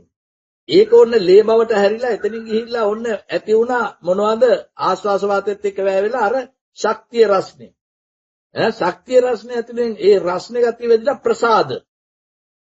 ඒ ප්‍රසාද ඇතිච්ච එකට කියන ස්පර්ශ ආහාරය. ප්‍රසාදයේ තුල ඇති වුණා මොකද්ද? ප්‍රසාදයට හැප්පෙනවනේ වර්ණ සටහන, ශබ්ද සටහන. ඒ හැප්පිච්චාම ඒ නිසා ඇති වුණා මේ විඥාන. චක්කු විඥානේ, එහෙම නැත්නම් සෝත විඥානේ, ගාන විඥානේ, කාය විඥාන, විඥාන 6. එතකොට විඥානේ ආහාර වුණ ආහාරයට කාටද? මනෝ සංචේතන. සංකේතන. මනෝ සංචේතනික බව මේ ඒ ආහාරේ ගිහිලා නතර වුණේ මේ අනුශය ළඟ නෙමෙයිද? මනෝ සංචේතන ආහාර කියන නතරනේ කොහෙද? අනුශය ධර්මල. දැන් ඕන් අනුශය පවත්තන තාක්කල් ආහාර 4 තියෙනවා නේද? ආහාර 4ත් එක්ක නේද ගණ දෙනවා. එහෙමයි. එතකොට අනුශය පවතිනකොට තෘෂ්ණාව දුරු වෙලාද නෑනේ? අනුශය කිව්වේ භවංග නේද? එතකොට ඊට මෙහෙන් උපාදාන, ඊට මෙහෙන් තෘෂ්ණාව. එතකොට අනුශය පවතින කියන තෘෂ්ණාව නේද ඒ පවත්තන්නේ? දැන් තෘෂ්ණාව නැත්තම් තෘෂ්ණාව දුරුයිද? මොකද වෙන්නේ? අනුශය නෑනේ. එහෙම නැත්නම් අනුශය නැත්තම් තෘෂ්ණාව නෑ. එතකොට තෘෂ්ණාව නෑ. ආහාරත් නෑ ඒක. ආහාර නෑ. එතකොට අන්න මොකද්ද? නිරෝධය. අනුශය නැත්තම් මොකද්ද? නිරෝධය. එතකොට තෘෂ්ණාවක් නෑ. නිරෝධය දකින්නයි මේ ආහාර පාවිච්චි වෙන්නේ. එතකොට මොකද දකින්නේ? ප්‍රසාදය දකින්නවා. කබලින්ක ආහාරය දකින්නවා. ස්පර්ශ ආහාරය දකින්නවා. විඥාන ආහාරය දකින්නවා. මනෝ සංචේතනික ආහාරය දකින්නවා. ඒ නිසා අනුශය බව දකින්නවා. අනුශය දුරුයි. මෙයා දකින්නකොට යථාභූත නෙමෙයි. යථාභූතෙන් දකින්නේ. දුරු වෙනකොට මොකද්ද? නිරෝධය. එහෙනම් ආහාර ගැනීම නිවන තමයි. ආහාර ගැනීම නිවනට. අන්නේ නිසා භාග්‍යවතුන් වහන්සේ අනුදැන දාලා ප්‍රත්‍යවේක්ෂාවෙන් ආහාර ගන්න. එතකොට දෙන ක්‍රීඩාව පිණිස, බලය පිණිස නෙමෙයි. අලංකාර පිණිස, සැරසීම පිණිස නෙමෙයි. චිතිය පැවැත්ම පිණිස. දැන් චිතියෙන්නේ මේක වෙන්නේ ඒ තැන ඉවර වෙනවනේ. ඒ තැන ඉවර වීම දැකීම පිණිස. ඒ වගේම භ්‍රමචර්යාව සම්පූර්ණ කිරීම පිණිස. භ්‍රමචර්යාව සම්පූර්ණ නිරෝධේනේ යථාභූත ඥානය තියෙනව නේද? ඒ සඳහා සතර ඉරියව්වේ නිවැරදි බවට එතකොට නිරෝධය දකින්න මොකද්ද කරන්නේ? ඉරියව් හතරේ හැසිරීමක් වෙන නිවැරදි වූ ඉරියව් වල ඉන්න. ඇවිදීම නැගිටීම ඉඳීම හැම තැනකම ඉවර බව දැකීම. ඒ නිසා ඒ සඳහා ඒ වෙලාවේ ඇති වුණා වූ වේදනාව දුරු කරගන්න සුඛ හෝ දුක්ඛ හෝ වේදනාව බඩගිනි දුක හරි වේදනාව දුරු කර ගැනීම මේ ආහාර ටික වළඳන මේ පැත්තේ මේ ධාතු හතරකට එකතු වුණා ආහාර වලදී එතකොට මුළු සිද්ධියම දකින්නවා නේද? දැන් අත කියලා මතන්නේ මොකද? කන්නේ මං ආහාර එපා. මේ ශරීරයේ තමයි දැක්දිත් දෙන්න ඕන. හිත මේ වයින්ද කියලා නොකාර. එතකොට ගියා එපා මට ඇඳු. එතකොට පැන්න පිටට. ඕක දන්නේම නැත්තම් මොකද වෙන්නේ? මුත්තට කාලා බිල්ලාර මොනවද ගිතෙල් ණය වෙලා හරි ගිතේ කපලා කියලා කාබසිකල් ගන්න. දැන් ඒකටත් නෙමෙයි අරකටත් නෙමෙයි මධ්‍ය ප්‍රතිපදාව. අන්න ඒ නිසා බුද්ධ දේශනාවේ කාමසිකල්ලිකානියෝවත් අත්ථකිලමතානියෝගියත් නෙමෙයි. දැන් කාමසිකල්ලිකානියෝගේ කියම ඇත්ත වශයෙන්ම ගිහින් නැවතින්නේ කොතනද? ණය වෙලා හරි ඉතල කණ්ඩ කියලා කියන වාගේ අදහසක් නේ. මේ හොයන එක මොනවද?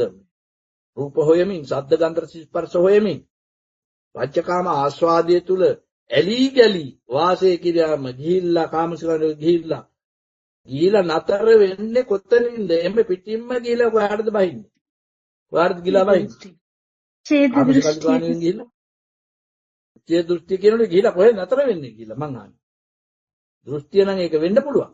ගිහිල්ලා නතර වෙන්නේ කොහෙද කියලා අහන්නේ. කෙලින්ම අපායෙන් නතර වෙන්නේ. ආයෙ මේ ගොඩ එහෙම එන්නේ නැහැ. කෙලින්ම අපායෙන් නතර වෙන්නේ. ඕක හරිම බියකරු දෙයක්. කාමසිකල්ලිකානියෝගේ සිද්ධිය දන්නේ නැතුව ඒකට නිකන් අර මේ සද්ධර්මයකින් තොරව ධර්මඥානයකින් තොරව ධර්මඥානයකින් තොරව මේ හොයනවා නේද? ඇහැට රූප ශබ්ද ගන්ධ සුල මේ අද පේනවත් එක්ක ඔට්ටු වෙවි ඇලි ගලි යනවා නේද? අනේ ලොකු අකරතැප්පයක්. ඒක තේරුම් යන්නේ බොහෝම ටික දෙනෙකුටයි. ගිහිලා නතර වෙන්නෙම අපායි. ඉතින් ඒකේ වෙන මොකක්වත් කටි හිතනවානේ ඒක ගියාම නතර වෙන්න කියලා දිව්‍ය ලෝකෙන් කියලා. ඕ පින් කරගෙන ගියා දිව්‍ය ලෝකේ නතර වෙන්න කියලා. දිව්‍ය ලෝකේ නතර වෙනවා. ඒකනේ හදිසියම වාගේ යවෙනවා ඒක. නොයවෙනව නෙමෙයි. නමුත් උණු වතුරේ ස්වභාවයම ඇල් වෙන එකනේ. වතුර හොඳට කොච්චර පැස්සුවත් වතුර ගිහලා නතර වෙන්නේම ආයෙත් ඇල් වෙලා. ඒ වගේ අර එක తాවකාලිකව එක තලවල කාම සුකල්ලිකානියෝගයේ තුල හැබැයි වෙලා බැඳිලා යම් දින පාපී නොකර පුණ්‍ය කටයුතු කරමින් ගිහිල්ලා අර තැන් වලට නොයනවා කියන්නේ නැහැ. කොහොම ගියත් කැලකිලා ආයතරයක් වැටෙන්නේ අතින්දම. මොකද තථාගත දර්ශනයක් තථාගතයන් වහන්සේගේ අනුශාසනාව තුළ යථාභූත ඥාන ඇතිවීමේ හැකියාවක් එයා තුල උද්දීපනේ නොවන තාක්කල් වැටෙන්නේ ගිහිල්ලා හරිමයි. ඒක මේ හරිම සෝචනීය වැඩක්. ඒක තමයි බිය කරුපති. අපිට අපේ තමන්ගේ ජීවිතයේ පිළිබඳව තියෙනා වූ බිය කරුම ජනක දේ ඒක තමයි. මේ හදිසියක මොකක් කරේලා මැරෙන එක නෙමෙයි. මැරුණත් මේ කතන්දරේ භවපච්චා ජාති කතන්දරයක් වෙනවනේ. අරක තමයි ගිහිලා ශෝකාන්තයක නතර වෙන්න ගිහිල්ලා. අපාගාමී. අත්තකලිමතානියෝගේ ශරීරයට දුක් දීම ආදී ඒකෙන් දැකලා ගිහිල්ලා. ඒකේ ගිහිල්ලා නතර වෙන්නේ තර ධානවල. අත්තකලිමතානියෝගේ තුල ගිහිල්ලා බොහෝ කොට ධානවලට යනවා. දැන් ඔය ආලාරකාරාම උද්දකාරාම පුත් ආදී ඒ පින්වතුන් ඒ අත්තකලිමතානියෝගය තුල හැසිරිච්ච අය තමයි. කියන්නේ ඊට අදාළ ශරීර දුක් ප්‍රතිපදා දීලා ඉතින් ලබා ගන්න නිකන්නේ මහ බෝධිසත්වයෝ ඒවා ගිහිල්ලා අන්තිමට ඡායාව දුෂ්කරක්‍රියා භූමියක උන්නානේ.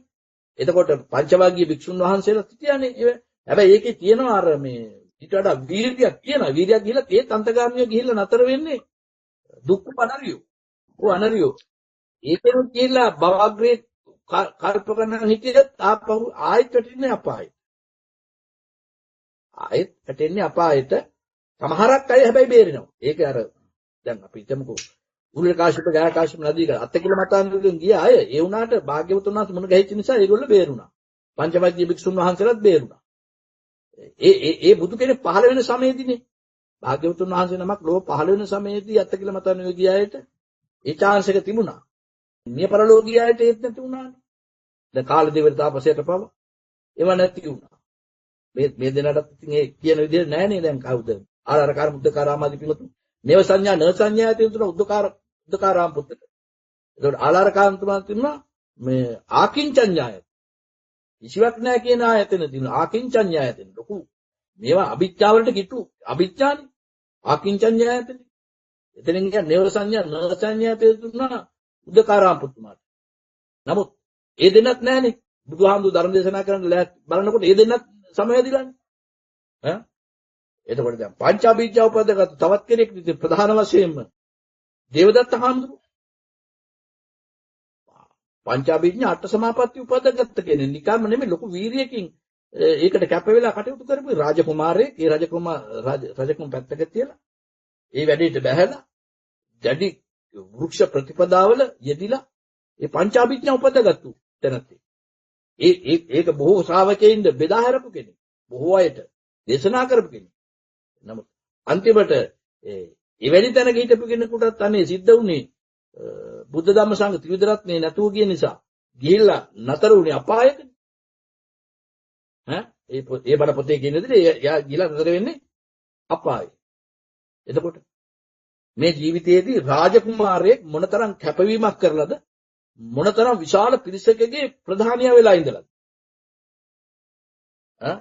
නමුත් මධ්‍යම ප්‍රතිපදාවෙන් පිටපැරපු නිසා මධ්‍යම ප්‍රතිපදාව නැති වෙච්ච නිසා ගිහින් නතර වුණේ.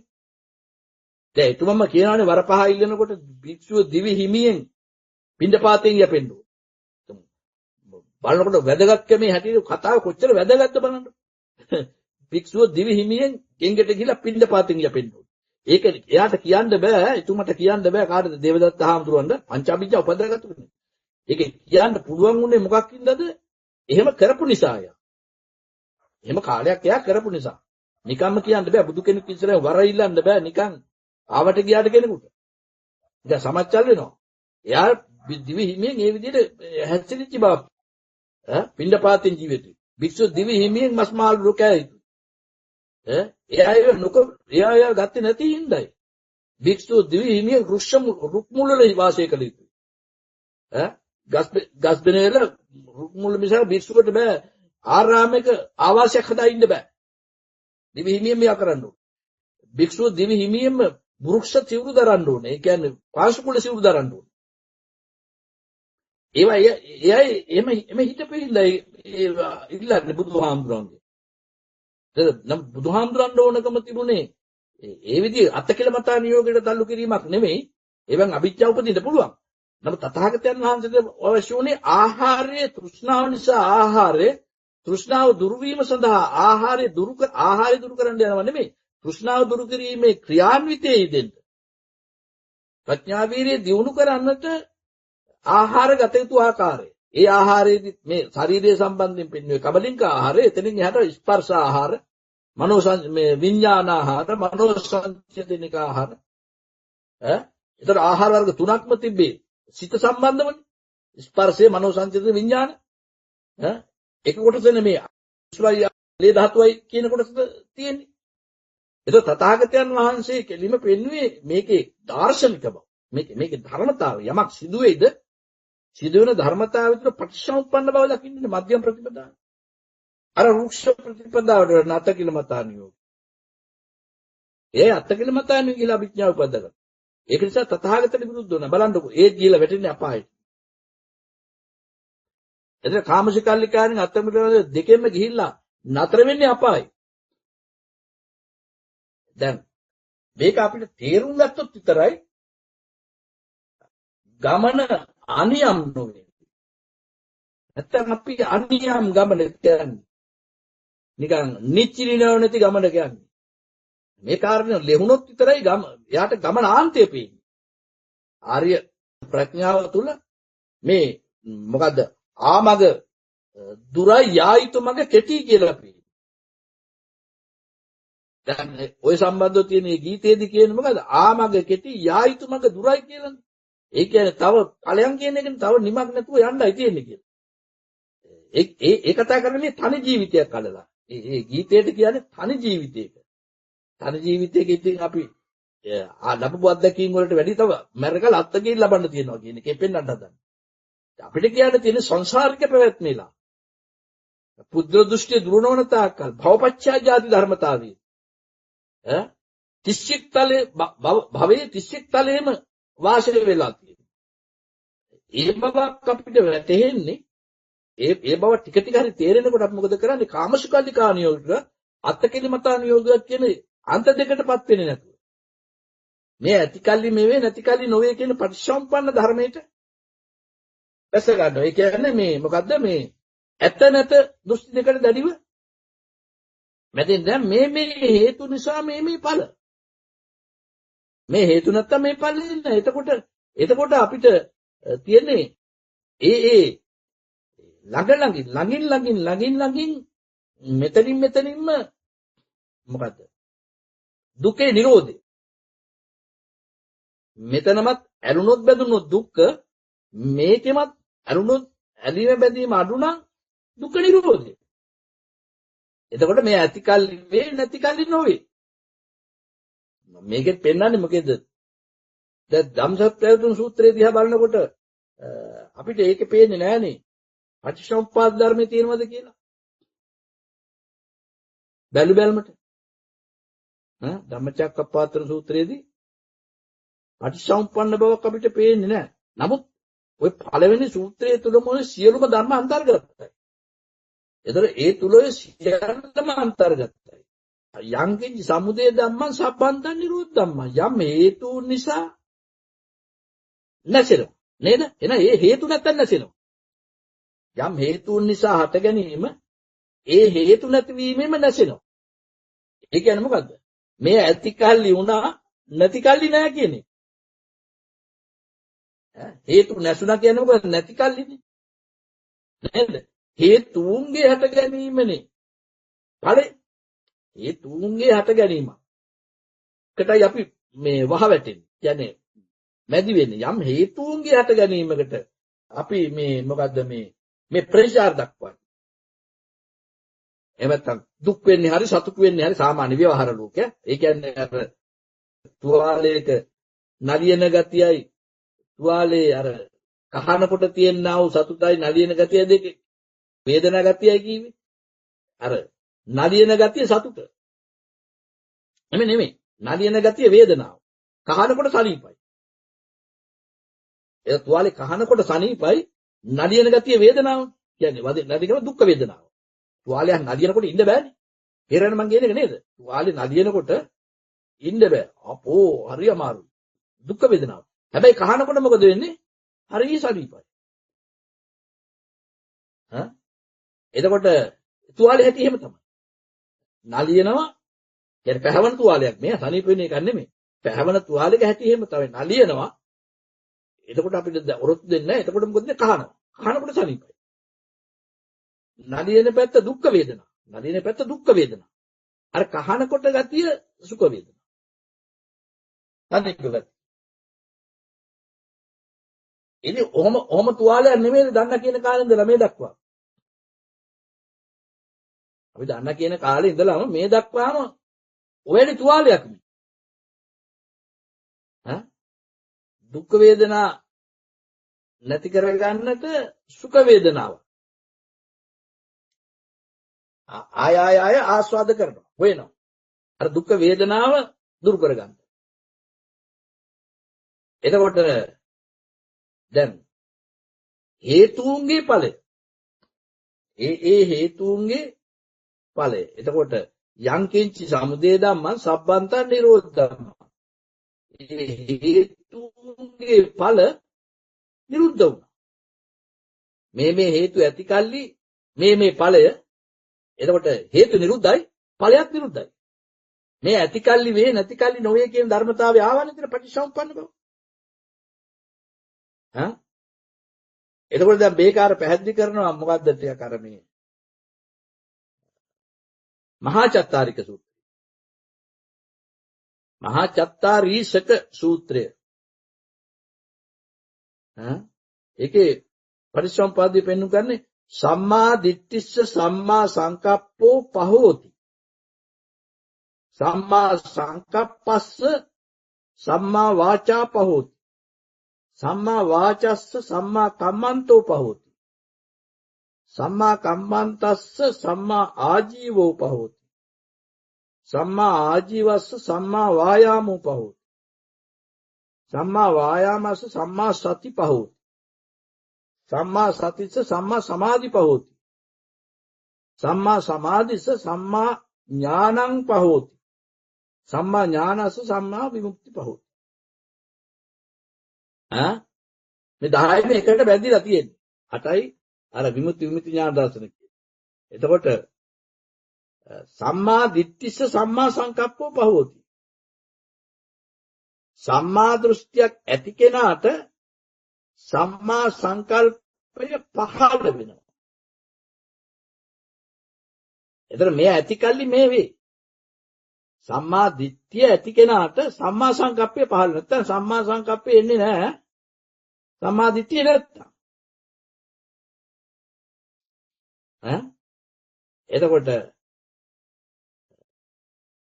සම්‍යක් දෘෂ්ටිය වැඩි වීම තුළින් ඒ දෘෂ්ටියට අනුව තමයි සම්‍යක් සංකල්පය ඇති වෙන්නේ. එතකොට අර සම්මා වචනය කියන්නේ සම්මා සංකල්පය ඇති කල්ලි සම්මා වාචා. එතකොට මේ ඇති කල්ලි මේ වෙන්නේ මේ නැති කල්ලි මෙහෙම එකක් නැහැ. එහෙනම් දැන් අපිට සම්මා වාචායෙන්ද සම්මා කම්මන්තෙන්ද සම්මා ආජීව සම්මා වායාම සම්මා සති සම්මා සමාධි විමුක්ති සම්මා විමුක්ති ඥාන දර්ශනයෙන්ද අවශ්‍ය වෙන්නේ මොකද්ද? සම්මා දිට්ඨිය. සම්මා දිට්ඨිය ඇති කල්ලි සම්මා සංකප්ප තියෙනවා. සම්මා දිට්ඨියෙන් තොරව සම්මා සංකප්පයක් නැහැ. සම්මා සංකප්ප වලට ඒකේ පොතේ අර්ථ දක්වන්නේ මොකද්ද? අව්‍යාපාද අවිහිංසා නෙක්ඛම්. අව්‍යාපාද අවිහිංසා නෙක්ඛම්. නෙක්ඛම්ම කියන එකේ තේරුම අත්හැරෙනවා කියන එකනේ. නික්මෙනවා කියන එකනේ. එතකොට අව්‍යාපාද අවිහිංසා සිතිවිලි වලට දැඩිව ආස්වාද කිරීම. සිතිවිලි වලට දැඩිව බැඳීම තුල අව්‍යාපාදයෙන්නෙත් නෑ අවිහිංසාවෙන්නෙත්. දැන් අපි හිතමුකෝ ද්වේෂ සිතිවිලි වලට බැඳෙනකොට වැඩි වෙන්නේම ව්‍යාපාදය. අව්‍යාපාදයෙන් නෑ ද්වේෂ සිතිවිලි. දැන් ඔය ප්‍රධාන වශයෙන් තියෙන රාග ද්වේෂ මෝහ කියන අවස්ථා තුනනේ. අරකට කියනවා රාග අනුශය, මේකට කියනවා පටිඝ අනුශය, අරකට කියනවා අවිද්‍යා අනුශය. දැන් සම්මා දිට්ඨියක් එනවා කියන එකේ තේරුමම අවිද්‍යාව අඩු වෙන එකනේ. අවිද්‍යාව දකින්න එකනේ. එහෙම නැත්නම් විද්‍යාව කියන කාරණේ පහළ වෙන්න පටන් ගැනීමනේ. එතකොට අවිද්‍යාව තුලම තමයි නොදැනුවත්කම තුල තමයි අර එක කාසිය දෙපැත්ත වාගේ රාගයයි ද්වේෂයයි. විද්‍යාව තුල නොදැනුවත්කම තුල තමයි රාගයයි ද්වේෂයයි. සිතේ නැගෙන්නේ. කියන රාග අනුශය ධර්ම. එතකොට දැන් යම් කාරණයකට ඇල්ම දක්වනකොට දැඩිව ඇල්ම දක්වනකොට ඒකට බැඳෙනකොට ඒකට රාග වෙනකොට එහෙම නැත්නම් ලෝභ වෙනකොට ලෝභ රාග ඕවා නිකන් එක පැත්තට වාගේ එක පවුලේ සහෝදරයෝ වාගේ නේ ලෝභය රාගය කියන ඒවා හැම එක පැත්තට. එතකොට මොකද වෙන්නේ? ඒ හිතට නැගෙන්නා වූ හැඟීම් වලට රාග ලෝභ වැඩි වෙන තරමට එක පැත්තක් වෙනවා. තරහව, ද්වේෂය, ඒ වගේම නුරුස්නා ගතිය, ඒ ආදි පැත්තක් වෙනවා. දැන් මේ දෙපැත්ත වෙන්නේ මොකද්ද? අවිද්‍යාව. ඇතය මම ඇතය කියන මම කියන කෙනා ඉන්නවා.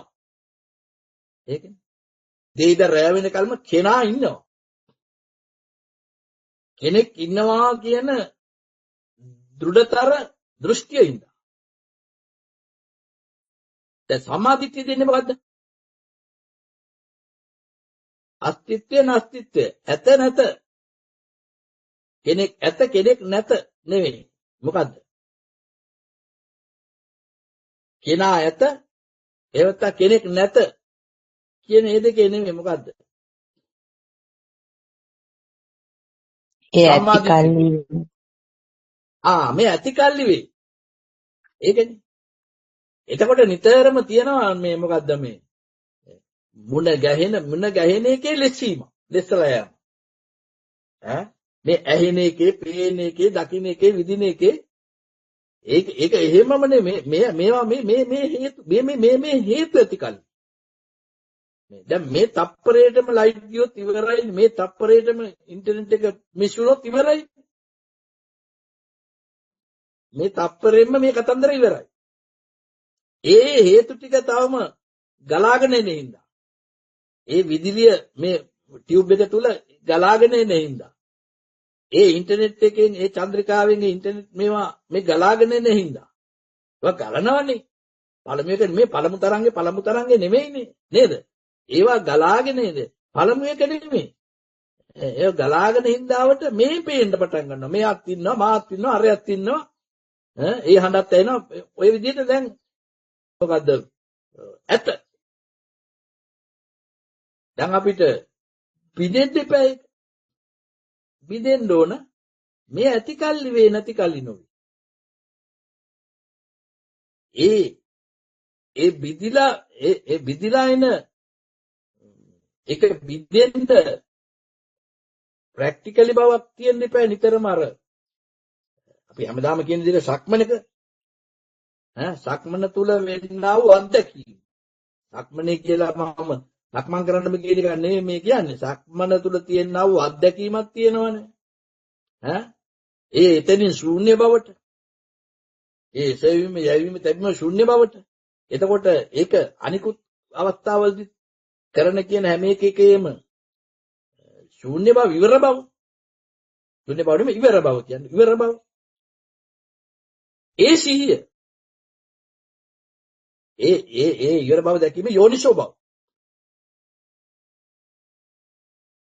ගීතයක තිබුණා මොකද්ද මෙහෙම එකක් මොකද්ද ඔරුවක් වෙනකල් මොකද්ද මේ මොකද රුවලක් තියෙනවා මොකද්ද හුළඟ එනකල් රුවලක් මොටද හුළඟක් එනකල් සුළඟ ඇවිදින්නයි රුවලෙන් ගොඩට දාන්නේ මම කියනවා මොකද හබලක් වයන් කියනවා හබලක් වයන් ඔරුවක් මේ වෙරළට ගේනවා එතකොට හබලෙන් ඔරුව වෙරළට ගේන එක යම් ආකාරයක ව්‍යායාමයක් නෙවෙයිද අනුන්ගේ පිටක බලාපොරොත්තු වෙන්නේ නැහැ නේ හබල ගත්ත අතට ඔරුවට ඇතුළු වුණා. ඊට පස්සේ මොකද වෙන්නේ? හබලෙන් තමන් වතුරේ මේ හබල දියත් කරගෙන හබල් ගාමින් ඔරුව අරන් එනවා. එතකොට ඒක කාගේ වැඩක්ද? වීරිය වැඩක් නේද? වීරිය. හබල ගත්ත අතට හබල් ගගා අවශ්‍ය දිශානතියට ඔරුවගෙන ආවා අවශ්‍ය වෙරළට. දැන් ගීතය කියන්නේ හබලක් වයන් කියලා කියනවා. මොකටද? ඔරුවක් වෙරළට කියනවා. නේද? රුවලක් වෙලා මොකටද? කුලඟක් එනකල් බලාගෙන ඉඳලා. රුවල ලොකුයි හබලට වැඩිය. මොන ඔරුව වහලා ලොකුවට රුවල් එක රුවල් නැව්වල තියෙන ලොකු රුවලක්. හැබැයි රුවලට හුලඟක් එන්න ඕන. හුලඟක් ඇවිල්ලා රුවලේ හැප්පිලා ඉතින් ඊට පස්සේ මොකද වෙන්නේ? අර හුලම් බලෙට තමයි ඔරුව අරන් එන්නේ. ඔරුව හරි නැව හරි ගේන්නේ වෙරළකට. ඒක නිකන් අනුන් වැඩේ කරනකම් බලා ඉතිල්ලන්නේ. හුලඟක් එනකන් ඉතින් බලාගෙන ඉන්න වෙනවා. අනුන් ඇවිල්ලා අපි ඊතර කරනකම් බලාගෙන රුවලට මේ හුලඟ වැදිලා යමල්ලා කියලා තල්ලු කරගෙන කට්ටියම ඉතින් එහෙම යන්න. එහෙම නෙමෙයි වෙන්න ඕන. මොකද්ද? හබලක් වෙලා ඔරු අරන් වෙරළට යන්නේ. දැන් අපි හැම එක්කෙනාටම තියෙන හබල් ගෑම. තමාසන්තක ඔරුවක් තියෙනවනේ. මම කියලා කතා කරන මේ කොටසක් තියෙනවනේ. මේ ඔරු අරන් වෙරළට යන්න ඕන. මේ සංසාර සාගරයෙන් ඈතර වෙන්න ඕන. සසර සාගරයෙන් ඈතර වෙලා වෙරළට ඒකේ නිමාවට යන්න. අබය භූමියට. ඒ සඳහා තියෙනවා මොකද්ද? වෑයම. එදා යෙදීම.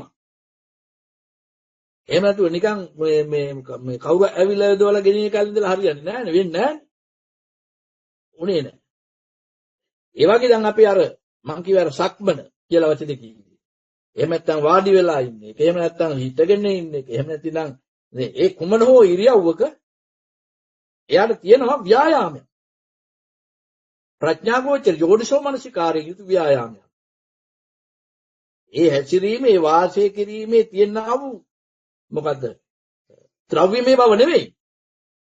ඒ තුළ තියෙනා වූ ධාරාව විඤ්ඤාප්ති ධාරාව බැදී.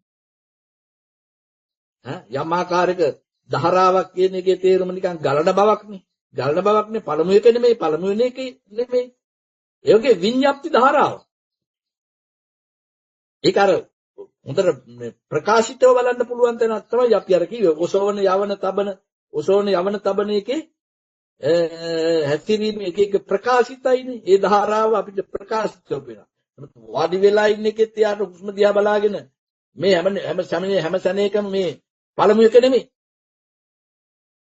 කියන ඒකට හොඳට පේනවා. මොකද තමන්ගේ හිතේ ගලාගෙන එන්නා වූ විඥාන ධාරාව තුළ හිතේ එන්නා වූ අදහස් තුළ නිතරම පරිකල්පනා තුළ හිතට එන්නා වූ මානසික ස්වභාවයන් තුළ තමන්ට පේනවා. ඒක පළමු එක නෙමෙයි පළමු ඒක අදාළ නැහැ. ඒකේ තියෙනා වූ විචිත්‍රත්වය පේනවා. ඒක ගලන බව පේනවා. දැන් සක්මනේදීත් ඒක පේනවා. වඩා වැඩිපුරම. එතකොට ඒ විදිහේ හැසිරීම රටාවක් වැඩි වෙන්න ඕනේ නේද? හබලක් කරා ඔරුව වෙරළට ගෙනියනවා. ඒක සොකී උත්සාහය. ප්‍රඥාවීර්ය දෙක. සත්‍යතාවේ සත්‍ය ධර්මයේ තුල පෙන්නන්නේ ඒක කරන්න. නැත්නම් කවුරුත් ඇවිල්ලා ගොඩ දාන කල්ලා දාන්න එක නෙවෙයි. ඉතින් කවුරුත් ඇවිල්ලා ගොඩ දාන්න එකේ තියෙන පොඩි මේවා එකක්. මොකද්ද? බලාගෙන ඉඳලා ප්‍රාර්ථනා කරලා අහවල් කාලෙවත් මේක ලැබේවා. ආවල් දිව්‍ය ලෝකයේ ගිහිල්ලවත් ඉන්නකොට මේක ලැබේ. ඉතින් ඔවත් මොන හරි වෙන්න පුළුවන්. ඉතින් කල්ප කාලාන්තරයක් යනකොට නෑ කියන්න බෑ. රොකට් ප්‍රාර්ථනා යන්නේ වේ. ඒක කොහොමද කියලා හරියට නීති අනුකූලව කියන්න බෑ. එතකොට දැන් අපි මෙහෙම එකතු වෙලා සාකච්ඡා කරන එකත් හරියට නිකන් අර හුලඟක් එනවා වගේ එකක් නේ. සතියකට දරයක් හුලඟක් හමලා අපිට ඒකෙන් පොඩි ඉතරහට යamak තියෙනවා. ආයෙත් ඊළඟ සතිය තුනන් ගමන කල් බලා ඉන්නවා. අතරමැද හබලක් වෙලා මේ ගෙනියන්න උත්සාහයකුත් තියෙන්නත් තිබයි. නේද? ওই දෙකම අල්ලගත්තොත් අපිට තියෙනවා. එකතු වෙච්චාම මිත්‍ර සංතානකින් තුරුව ඒව ගැන විමසා හොයා බැලීමක් තියෙනවා. ඊගාවට නිතර බැස ගැනීමක් තියෙනවා. බැස ගැනීම ගන්න බෑ. මොකද අපිට පේන්නේ වුණා නියත ගතිය නොවේ තාක්කල්. මහත්මයා දැන් අපිට නියත ගතිය දැන් අපි කියන්නේ නෑ දැන් නියත ගතියක් ඔබට තියෙනවා කියන එක සාන්දිටිකව ඔබ දැක ගන්න. දැන් ඔබට නියත ගතියක් තියෙනවා කියලා මට ඕන නම් මෙහෙන් කියන්න පුළුවන්. කියන්න හේතු තියෙනවා නම් කියන්න බැරි කමකුත් නෑ. මේ හේතු එනකොට ඒක කියවේ ඒක කියන්න ඕන එක නෙමෙයි කියවෙන දෙයක්. නම් එහෙම කියවුණා කියලා අනුගේ සෙටිපේට් එකේ ඇති වැඩකුත් නෑනේ. තමන්ට තමන් තුළ සාන්දිටිකවම එන්න ඕන ලෙහිච්ච බවක් ආය හතර අපායට නෑ. එහෙමනම් එන්න ඕන එහෙමනම් අර ටික වෙන්න ඕන. මොකද්ද? කාම අරමුණු පිළිබඳව තුනී වෙන්න ඕන. ඒ වගේම අර පැත්තෙන් අර උච්චේ දෘෂ්ටිය තුල යන ඒවා තුනී වෙන්න ඕන. කියන්නේ අත කාමස්කල්ලි කියන අත්ම දෙකට නෑ. මේ ඇතිකල්ලි මේ නැතිකල්ලි නෙවෙයි. එතකොට යාට තියෙන නිතරම නිකන් ඇත්තටම හම්බ වෙන්නේ මහසනේ. හම්බ වෙන්නේම ඉඩනේ. දැන් ඔය නැත කියන අර්ථයක් කියන්නේ නැහැ තින්දී අපි. දැන් හම්බ වෙන්නේම නැති බවනේ. කියනකට වැඩිය හම්බ වෙන්නේම ඉඩ. නිතරම. අසීමිත බව. අනිදස්සන බව. හම්බ වෙන්නේ මේක. දැන් හම්බ වෙන්නේ මේක. නමුත් ඒ ඉඩ ඒ වුණාට එතන මොකද්ද? අපිට කුමන හෝ ජවනිකාවකට අපි එකතු වෙනවා. ඉඩට වැඩිය මොකද වෙන්නේ? කුමන හෝ ජවනික. ඒ එකතු වෙන ජවනිකාව තුල ඔබ හොතර දකින්න ඒක අධික රාගයේද අධික තරහද කියලා. ඔන්න මිනුම් දන්න. දැන් ඔබට මේ හම්බ වෙන නේ ඉස්සරහට මොනවා හරි ජවනිකා කල්පනාවට එනවා, ඇහැට පේනවා, කනට ඇහෙනවා, විඳිනවා මේ ওই ටික නෙවෙන්නේ. ඒකෙදි ඔබට නිතරම දැනෙන්න මේක දැන් කාමක්ෂත කියන්නේ කාමයට බරද රාගික බවට බරද.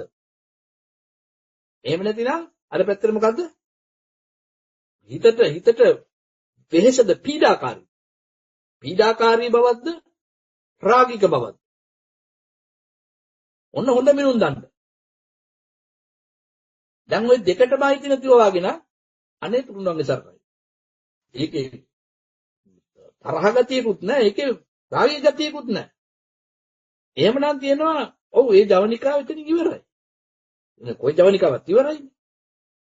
එතකොට අධිකව අර දෙකට නැතිනම් ඔබට තියෙන්නේ මොකද්ද? මොන ගැහිීමක් ඇත, ක්‍රියා කිරීමකුත් ඇත. ඒ ගැන වැඩි. එහෙනම් ඔබට තේරෙන්නේ දැන් නියතයි. දැන් එහෙනම් සතර අපායට තියෙන හේතු මේ තුල අඩුයි. අපායට යන ගමන අඩුයි. එහෙම තමන් තුලම දැස ගන්න ඕන අපායට යන ගමනට මේ අඩුද? එහෙම දැන් අරවට බර නම් එහෙම තව බරයි. තව අපායට යන තියෙන හේතු වැඩි. අර බලන්නකො ඔළුව මේ හබල් ගන්නකොට තියෙන උත්තර. එතකොට දවසේ ක්‍රියාකාරකම් වල ඒ මට්ටම අපිට හොඳට ලේනවා නම් තේරෙනවා නම් ඒක තමයි ධර්ම දර කියන්නේ. මේ කියමන්වත් ඇහිමවත් නෙමෙයි. විවිධ ප්‍රකාශ කරන්න පුළුවන් ලෝකෙ. විවිධ ලෙස දක්ෂ පක්ෂ ලෙස මේවා කතා කරන්නත් පුළුවන්. බැරි නෑ. ඒ ක්ෂේත්‍ර වලට බෑපුවම ඔය කතා කරේ දක්ෂ පක්ෂ ඕනකින්. ඒක නෙමෙයි කතන්දරේ. අර ප්‍රායෝගික බව. මේ ප්‍රායෝගික බව ඇතිනම් හුඟා දේවල් නොදැනගත්තත් කියන්නේ. හුඟාක් වචන නැතත් මේ ප්‍රායෝගික බවට යාගේ ප්‍රමුඛත්වය වැඩි නම් ධර්මදරයි. තාගතයන් වහන්සේ ධර්මදරයි කිව්වේ ඒකට. ඒතර ඒ තුල එනවා අර මොකද්ද? දැඩි කම්පාවකට පත්ව වෙන ගතිය. වෙහෙස අඩු ගතිය. අර නිරුද්ධ වන්නේම දුකම නිරුද්ධ වීම. එයාට නිතරම නිරුද්ධ බව පේනවා. හට ගැනීමත් පේනවා, නිරුද්ධ බවත් පේනවා. හට ගැනීමෙන් තොර නිරුද්ධ බවක් නැහැනේ. හැබැයි හටගන්න එකේම නිරුද්ධ බව පේනවා. ඊට පස්සේදී සිතට හටගන්නේ මේ අත්‍යවශ්‍යම ඒවා. ඒ හටගන්න දේවල් වල මේ මොනවද අර කිරුම් මිනුම් අඩුයි. අත්‍යවශ්‍ය ටික. ඒක එනකොට දැන් කෙනෙක් කියන්නේ දැන් ඔබ වහන්සේ ඔය කතා කරන්නේ හාමුදුරුවන්ට අයිති ටික නේද?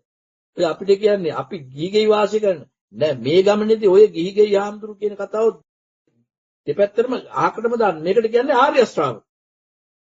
ආර්ය ශ්‍රාවක කියන එකේදී ගිහිගේ කතාවක්වත් හාමුදුරු කතාවක්වත් නෑ. ඕක මේ මෙහා පැත්තේ කතාවක්. හරිනේ? ආර්ය ශ්‍රාවකයයි කියන්නේ අත්‍යන්තයෙන්ම නිරෝධය සාත් කරන්න යන ගමන. ඒකෙදි ඒගොල්ලන්ට මෙහෙම අපිට මෙහෙම ඒ බෙදාවෙන් කර ගැනීම කතන්දර මේ පුදුම බවටයි තියෙන්නේ මේ පැත්තේ. ඒගොල්ල නෙමෙයි. චිත්තසංතානයට නැගෙන්නේ ඒගොල්ල මේගොල්ල කියලා. චිත්තසංතානයට නැගෙන්නේ මෙයයි අරයයි කියලා. දැන් මේ චිත්තසංතානයට අවශ්‍ය නම් මේකෙන් ලෝකෝත්තර වෙන්න. මේ සිතිවිලි වලින් හටගන්නේම සිතිවිලි වල දුක නම් නිරුද්ධ වන්නේම දුක නම් දැන් නිරුද්ධ වීමට යා කැමති වෙන්න එපා. නිරුද්ධ වීම සම්බන්ධවම එයාගේ ප්‍රායෝගික දුක දකින්නවා කියන එකේ තේරුම ඒකයි.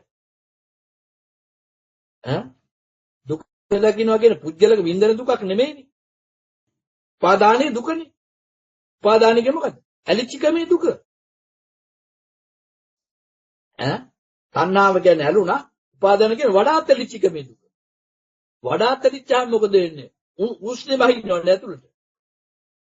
හදවත ළඟ උෂ්ණ ගති වැඩි වෙලා යනවා. ඒ හදවතේ උෂ්ණේ අඩු කරගන්න මේ ඕනේ. එතන හදවත සිසිල් වෙන එක නෙවෙන්න ඕනේ. ඒක කාගවත් වැඩක් නෙමෙයි, කාටවත් ඇති ප්‍රශ්නයක් නෙමෙයි. ඒක කරගන්න ළඟම ඉන්න කෙනා කවුද? හදවතේ තියෙන උෂ්ණ ගතිය අනුශය ධර්ම කිව්වේ ඒකට. හදවත තුල පවත්නා වූ උෂ්ණ ගතිය අයින් කරගෙන හදවත සිසිල් වෙන්නට දෙන උපදේශ දෙන්න ළඟම ඉන්න කෙනා කවුද? මා ළඟම ඉන්න කෙනා. නැත්නම් ඔබ ළඟ මා ළඟ කියන වචනේ ගන්නකො හැම එකේම මා ළඟම ඉන්න කෙනා කවුද? තථාගතස්. තථාගත. හරි. ධර්මතාවය එමෙතන තථාගත. ළඟම ඉන්නේ තථාගත. එතකොට තථාගත කියනකොට පුජ්‍යල නෙමෙයිනේ යථාර්ථයනේ අර කීව අසංකත බවනේ. අසංකත භාවයේ සිසිත තියෙන්නේ. සංකතයේ තියෙන උණුසුමනේ. සංකත භාවයේ තියෙන උණුසුම. අසංකත ධාතුයි සිසිල. එතකොට අසංකත වූ සිසිල අපි ළඟ ඇති බව දකින්න. එතකොට අර උෂ්ණ තියලා යනවා. මේ උණුසුම දුරු වීමක් ධර්මදර කියවේ එකට. ධර්මදරයි කියන වචනේ එනකොට ලෙහිලා එනකොට වචනකෝ වචන හුදු නිකන් මෙහා පැත්තේ ඇති වැඩක් නැහැ වචන. අර දේ දකින්න වචන ඉවරයි. වචන ඉවර වීමට නේද කියන්නේ සම්මා වාචා කියන්නේ. වාචා සම්‍යක් වචන නැහැ. ඒ බව දකින්න තාකල් කතා කරන්නා වූ යම් වචන තියෙනවා නම් සම්මා වාචා කියන දෝෂිකුත් නැහැ ඒවට. සම්මා වාචා කියන වචනේ පරිසමාප්තර්ථ. රාග ద్వේෂ මොයන්ගේ ඡය වීමනේ. වචන නැහැ. ආර්යතෝෂ්ණීම් භාවයේ කිව්වේ. එතකොට සම්මා දිට්ඨි ප්‍රඥාවෙන් වෙන වැඩක් නේ.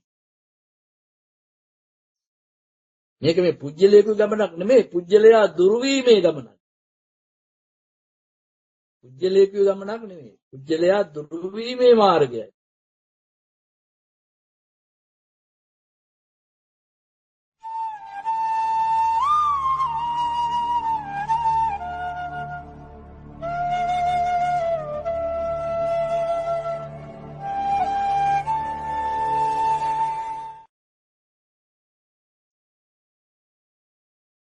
ඔව් එතකොට කවුද හේමමාලා මහත්මිය දැන් මොකද කියන්නේ ඔබතුමී දැන් කතා කරපු හරිය මොනවද තව අහන්න තියෙන්නේ අපි මේ සංඥා ගොඩක අතරමං වෙලා ඉන්නේ ඒක තමයි මේ අද කියපු සංඥා ගොඩක නෙමෙයි සංඥාවල ඒ මොහොතේ සංඥාව ඔව් මොහොතේ නෙමෙයි පිටත් එයයි. මොහොත කියන එක කාලයට අයිතිනේ. ඈ එතකොට සංඥා මාත්‍රේ අතරමං වෙලා තියෙනවා. සංඥා මාත්‍රේ. ඈ ඒ සංඥා වින්දනයක්. විනින්නේ සංඥාවෙන්. හඳුනන්නේ සංඥාවේ. වින්දනේ සංඥාවක්. සංඥාව වින්දනයක්. ඒවා ඒක සංඥා කියනකොට වින්දනය කියන එක අමතක වෙන්න බෑ. ඒ සංඥාව තුලම තමයි. සංඥා වේදිත නිරෝධය කිව්වේ ඒකයි. සංඥා වින්දනය වේදිත බව නිරෝධයි. සංඥා වින්දනය නිරෝධයි. එතකොට නිරෝධ වෙන්න වෙනවද? සංඥා වින්දනය නිරෝධ වෙන්න මොකවද? පුජ්‍යලයක්වත් දෙයක්වත් කාරණයක්වත් නිරෝධ වෙනව නෙමෙයි. සංඥා වින්දනය නිරෝධයි. ආවනේ එතකොට සිතිවිල්ල නිරෝධ බව නේද? ඒ සංඥා වින්දනය නිරෝධය. එකවරක ඔච්චරනේ. එක මොහොතක තියෙන මොකද සංඥා වින්දනය. එහි නිරුද්ධ භාවයයි නිතරම තියෙන්නේ. ස්වාමීන් වහන්සේ පංච උපාදාන ස්කන්ධය ශුන්‍යයි අනිත්‍යයි කියලා දකින්න තැන ඔය ටික සිද්ධ වෙනවා. පංච උපාදාන ස්කන්ධයම කිව්වෙම සංඥා වින්දනය. එහෙමයි. ඒක ශුන්‍යයි අනිත්‍යයි දුක්ඛයි අනාත්තයි කියන වචන එකක්වත් ඕනේ නැහැ. දැන් කමන්නේ ඒ පාවිච්චි කරන ප්‍රශ්න නෙමෙයි. ඇවිල්ලා ඒ වචන එකක්වත් නොකියනකොට සංඥා වින්දනය කියලා අපිට වැටහුණා කියන්නෙම පංච උපාදාන ස්කන්ධය ශූන්‍යයි කියන එකම තමයි. එතකොට වචන සෙට් එකම අයින් වෙනවා. සංඥා වින්දන නිරෝධය. සංඥා වේදිත නිරෝධය කියලා අන්තර පෙන්වෙත් ඒකමයි. නිරෝධ සමාපatti බලන්නකො. සමාපත්තිය එනකොට අර මොනවාද? සීතලනේ එන්න ඕන. සමාපත්තියට එනකොට උණුසුම එන්න බෑ. ඒ සිසිල්ලු නිවුණු සිටිවිල්ල. ඒකට ආස්වාස වාතේ වැය වෙනවා බොහොම අඩුයි. සිසිල්ලු නිවුණු සිටිවිල්ලට ආස්වාස වාතේ වැය වෙනවා බොහොම අඩුයි. ඒක දින 7ක් විතර තියෙන්නේ ඇතුළු වෙච්ච ඔක්සිජන් ටික. සිසිල්ලු නිවුණු සිටිවිල්ල.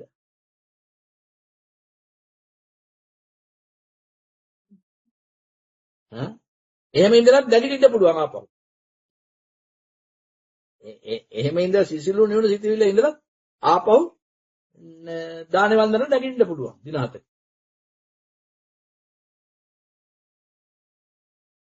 එතකොට හිතලා හිතෙන්ද යන්න පුළුවන් නෙමෙයි. මෙහි බැසගත්තු ප්‍රායෝගික බැස ගැනීමේදී දන්නේම නැතුව වෙච්ච වැඩ. හිතලා යන්න පුළුවන් තරම් නෙමෙයි. දැන් අපිට නිදා ගන්නත් බෑ නේද හිතලා. ඊට මෙහාට කෙරිය හැකි. මොකක්hari පෙරවගෙන මදුරු දල දාගෙන කොට්ටේ දාගෙන ලයිට් එක නිවලා පොඩ්ඩක් එක පැත්තකට ඇලයකට හැරිලා ඔහොම ඒ ටික කෙරිය හැකි. එච්චරයි. ඊට පස්සේ ඊගාකට වෙන වැඩේ. හිතලා හිටියොත් මේ එළි වෙන කල්ලෝ නිදා ගන්න. හිතලා නිදන්නේ. ඊට පස්සේදී වෙනව දන්නේ නැහැ. ඒකට අවශ්‍ය කාරණා ටික මේ ඔක්කොම සෙට් වුණාට පස්සේදී වැඩේ වෙනවා. ආන්නේ වගේ තමයි මේ සම්බන්ධව මේ ආස්වාස ප්‍රස්වාස සරල වෙලා ඒ සූතනක වාඩි වෙලා ඉතෙක් දියුණු කරපු Nirodhe දැකීමේ හැකියාවත් ඉස්සරහට දාගෙන වාඩි වෙච්චාම ඉඳ ගන්නකොටම වෙන වැඩක් නිරෝධ සමාපatti. ඉතින් ඒකනේ මෙතෙක් කල් ඒ පින්වතා හැසිරිච්ච හැසිරීම ඒ පින්වතා යම් ප්‍රඥා වීරියෙන් යුතුව හැසිරිච්ච හැසිරීම සියල්ලගේම සාන්තික බව සියල්ලගේම උත්තරීතර ප්‍රතිඵල එහෙම නිරෝධ සමාපatti. ආය පුරෙන් යන්න බෑනේ. හැංගිලා යන්නත් බෑ, බාගෙට කරලා යන්නත් බෑනේ. බෑ. උදට පරිපූර්ණ වෙනකොට වෙන වැඩක්. ඒකට එතකොට විද්‍යාව කිව්වේ ඒකයි. විද්‍යාවමයි. අවිද්‍යාව නෙමෙයි. විද්‍යාවුප්පාදී ආලෝකද. කොච්චර සුන්දරද දහම. ඔව්. අංජලි මැඩම් ගියාද ඉන්නවද? ස්වාමීන් වහන්සේ අපේ? ඉන්නවා. ඔව්. ඉන්නවා ස්වාමීන් වහන්සේ. දැන් අද ටික අහුණා නේද? එහෙමයි ස්වාමීන් හැමදාම තමයි වහන්සේ. හැමදාම. එහෙමයි. ඔව්. අනිත් කරලා බැලීමක් ඉච්චරයි. එහෙමයි විවිධ කෝණ වලින් බැලීම මේ වේදනානුපස්සනාව ප්‍රමුඛ කරගත් දුක්ඛම ඔව්. දකින්න එක වගේ තමයි අද මම හිතන්නේ. ඒක ප්‍රමුඛ උනේ. ඔව්. ඔව්. දැන් මේවා හැම එකක්ම එක ඒ පින්වතුන් දැන් මං කියන්නේ මං යන න්‍යාය කියන්නේ මගේ හැසිරීමක් තියෙනවානේ මං යන ක්‍රමේ තුල කියන්නේ. එතකොට අනිත් පින්වතා එයා යන ක්‍රමයට මේක yaadෙනවා. එයා ඉතෙක් දැකපු එක තව තහවුරු වෙනවා. එහෙම තමයි. මේ දකින්නේ ඔබ තුලම තියෙන න්‍යාය ඔබ දකින්නේ. අනුන්ගේ එකක් දකින්න එහෙම නෙමෙයි. ඈ බණ අනුන්ගේ බණ නෙමෙයි මේ දකින්නේ. Taman තුල තියෙන දේ දැක ගන්නට අර අනුන්ගේ ප්‍රකාශනේ එයත් එක දැකලා කතා කරනකොට ඒක අරකට උපකාර වෙනවා. ඔච්චරයි. ඉතින් එන්න මොහොතින් මොහොත ඉදිරියක්මයි. ආපස්සට නෑ. දැන් අපාය ගැන බය වෙන්න ඕනේ නෑ. හැබැයි හිතේ දැන් සාමාන්‍යයෙන් ඉන්නකොට හිතට තරහද රාගයද කියන දෙක එනකොට ඒ ගැන බැලන්ස් එකක් තියාගන්න ඕනේ. ඒකෙදි දැඩි අන්ත භාවකට නොහැරෙන විදිහට කටයුතු කර ගැනීම තමයි සන්තක වැඩ.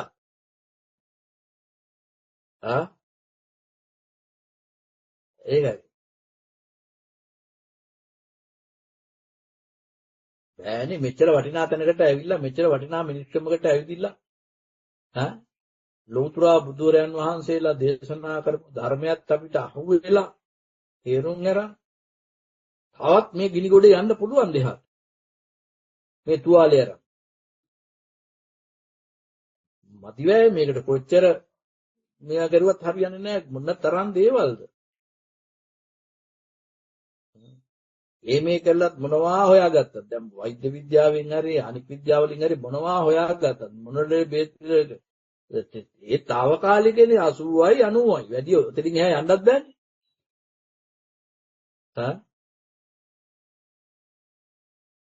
විරත් මහත්තයා. ඔතනත් ඉන්නවනේ. එහෙමයි සර්.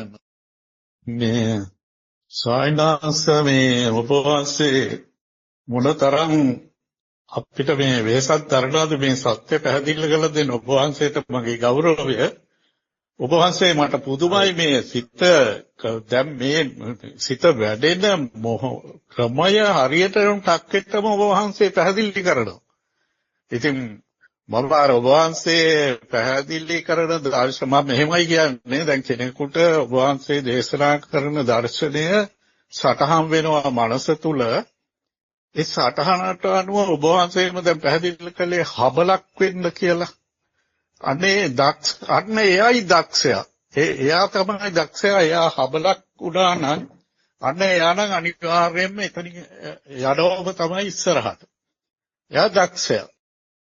සෙන් වචන තියෙන සෙන් වචන එන්නේ ඒ වගේ. එයාට මේ ඇහැට වදින තැන කනට වදින තැන මේ සෝබාදහමේ හැමතේම දැක්මක් ඇති වෙනවා. ඊළඟ පියවර තමයි ඉතින් කටින් බඩිය යනකම් ඔය ඉන්නවා. අබලක් වෙන එකේ තියෙනවා මේ තමාටම තේරුම් අරන් සාන්දිටික බව ඉස්සරහට යන. අපිට රුවලට හුලං හමලන්න තියෙන්නේ.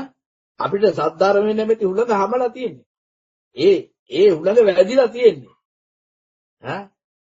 අර මේ ඔය දැන් මේ දවස්වල කියන්නේ අර මොනවද හුලං එනවා කියලා එක එක මහින්ද හුලඟ යනවා නාමාල හුලඟ යනවා අරමගේ එහෙම හුලං නෙමෙයි මේක සද්ධාර්මයේ නැමැති හුලඟ වැදිලා. ඊට පස්සේදී ඒ හුලඟ වැදිලා නතර වෙන්න බෑ. ඒ හුලඟ නතර වෙන්න බෑ. ඊට පස්සේ අබලක් වෙනවා. අබලක් වීමේ කාර්යය තමයි අපි ධර්මදර වෙන්නේ. ඉතින් එහෙනම් දුවලක් වෙලා මදි අබලක් වෙලා ඔරු ඇරයි යමු වෙරළට. නිවන් නැමැති වෙරළට. හොඳයි එහෙනම් අපි ගොඩක් වෙලා කතා කරුවා. පින්නත් අපි හැම කෙනෙකුට ඔබ සෑම කෙනෙකුටම හැකියාව ලැබේවා ත්‍රිවිධ රත්නයේ ආශිර්වාද ලැබේවා උතුම් නිවනින්ම සැනසීම ලබත්වා කියලා මම හදවතින් ප්‍රාර්ථනා කරනවා. සාදු සාදු සාදු සාදු සාදු සාදු සාදු. සාදු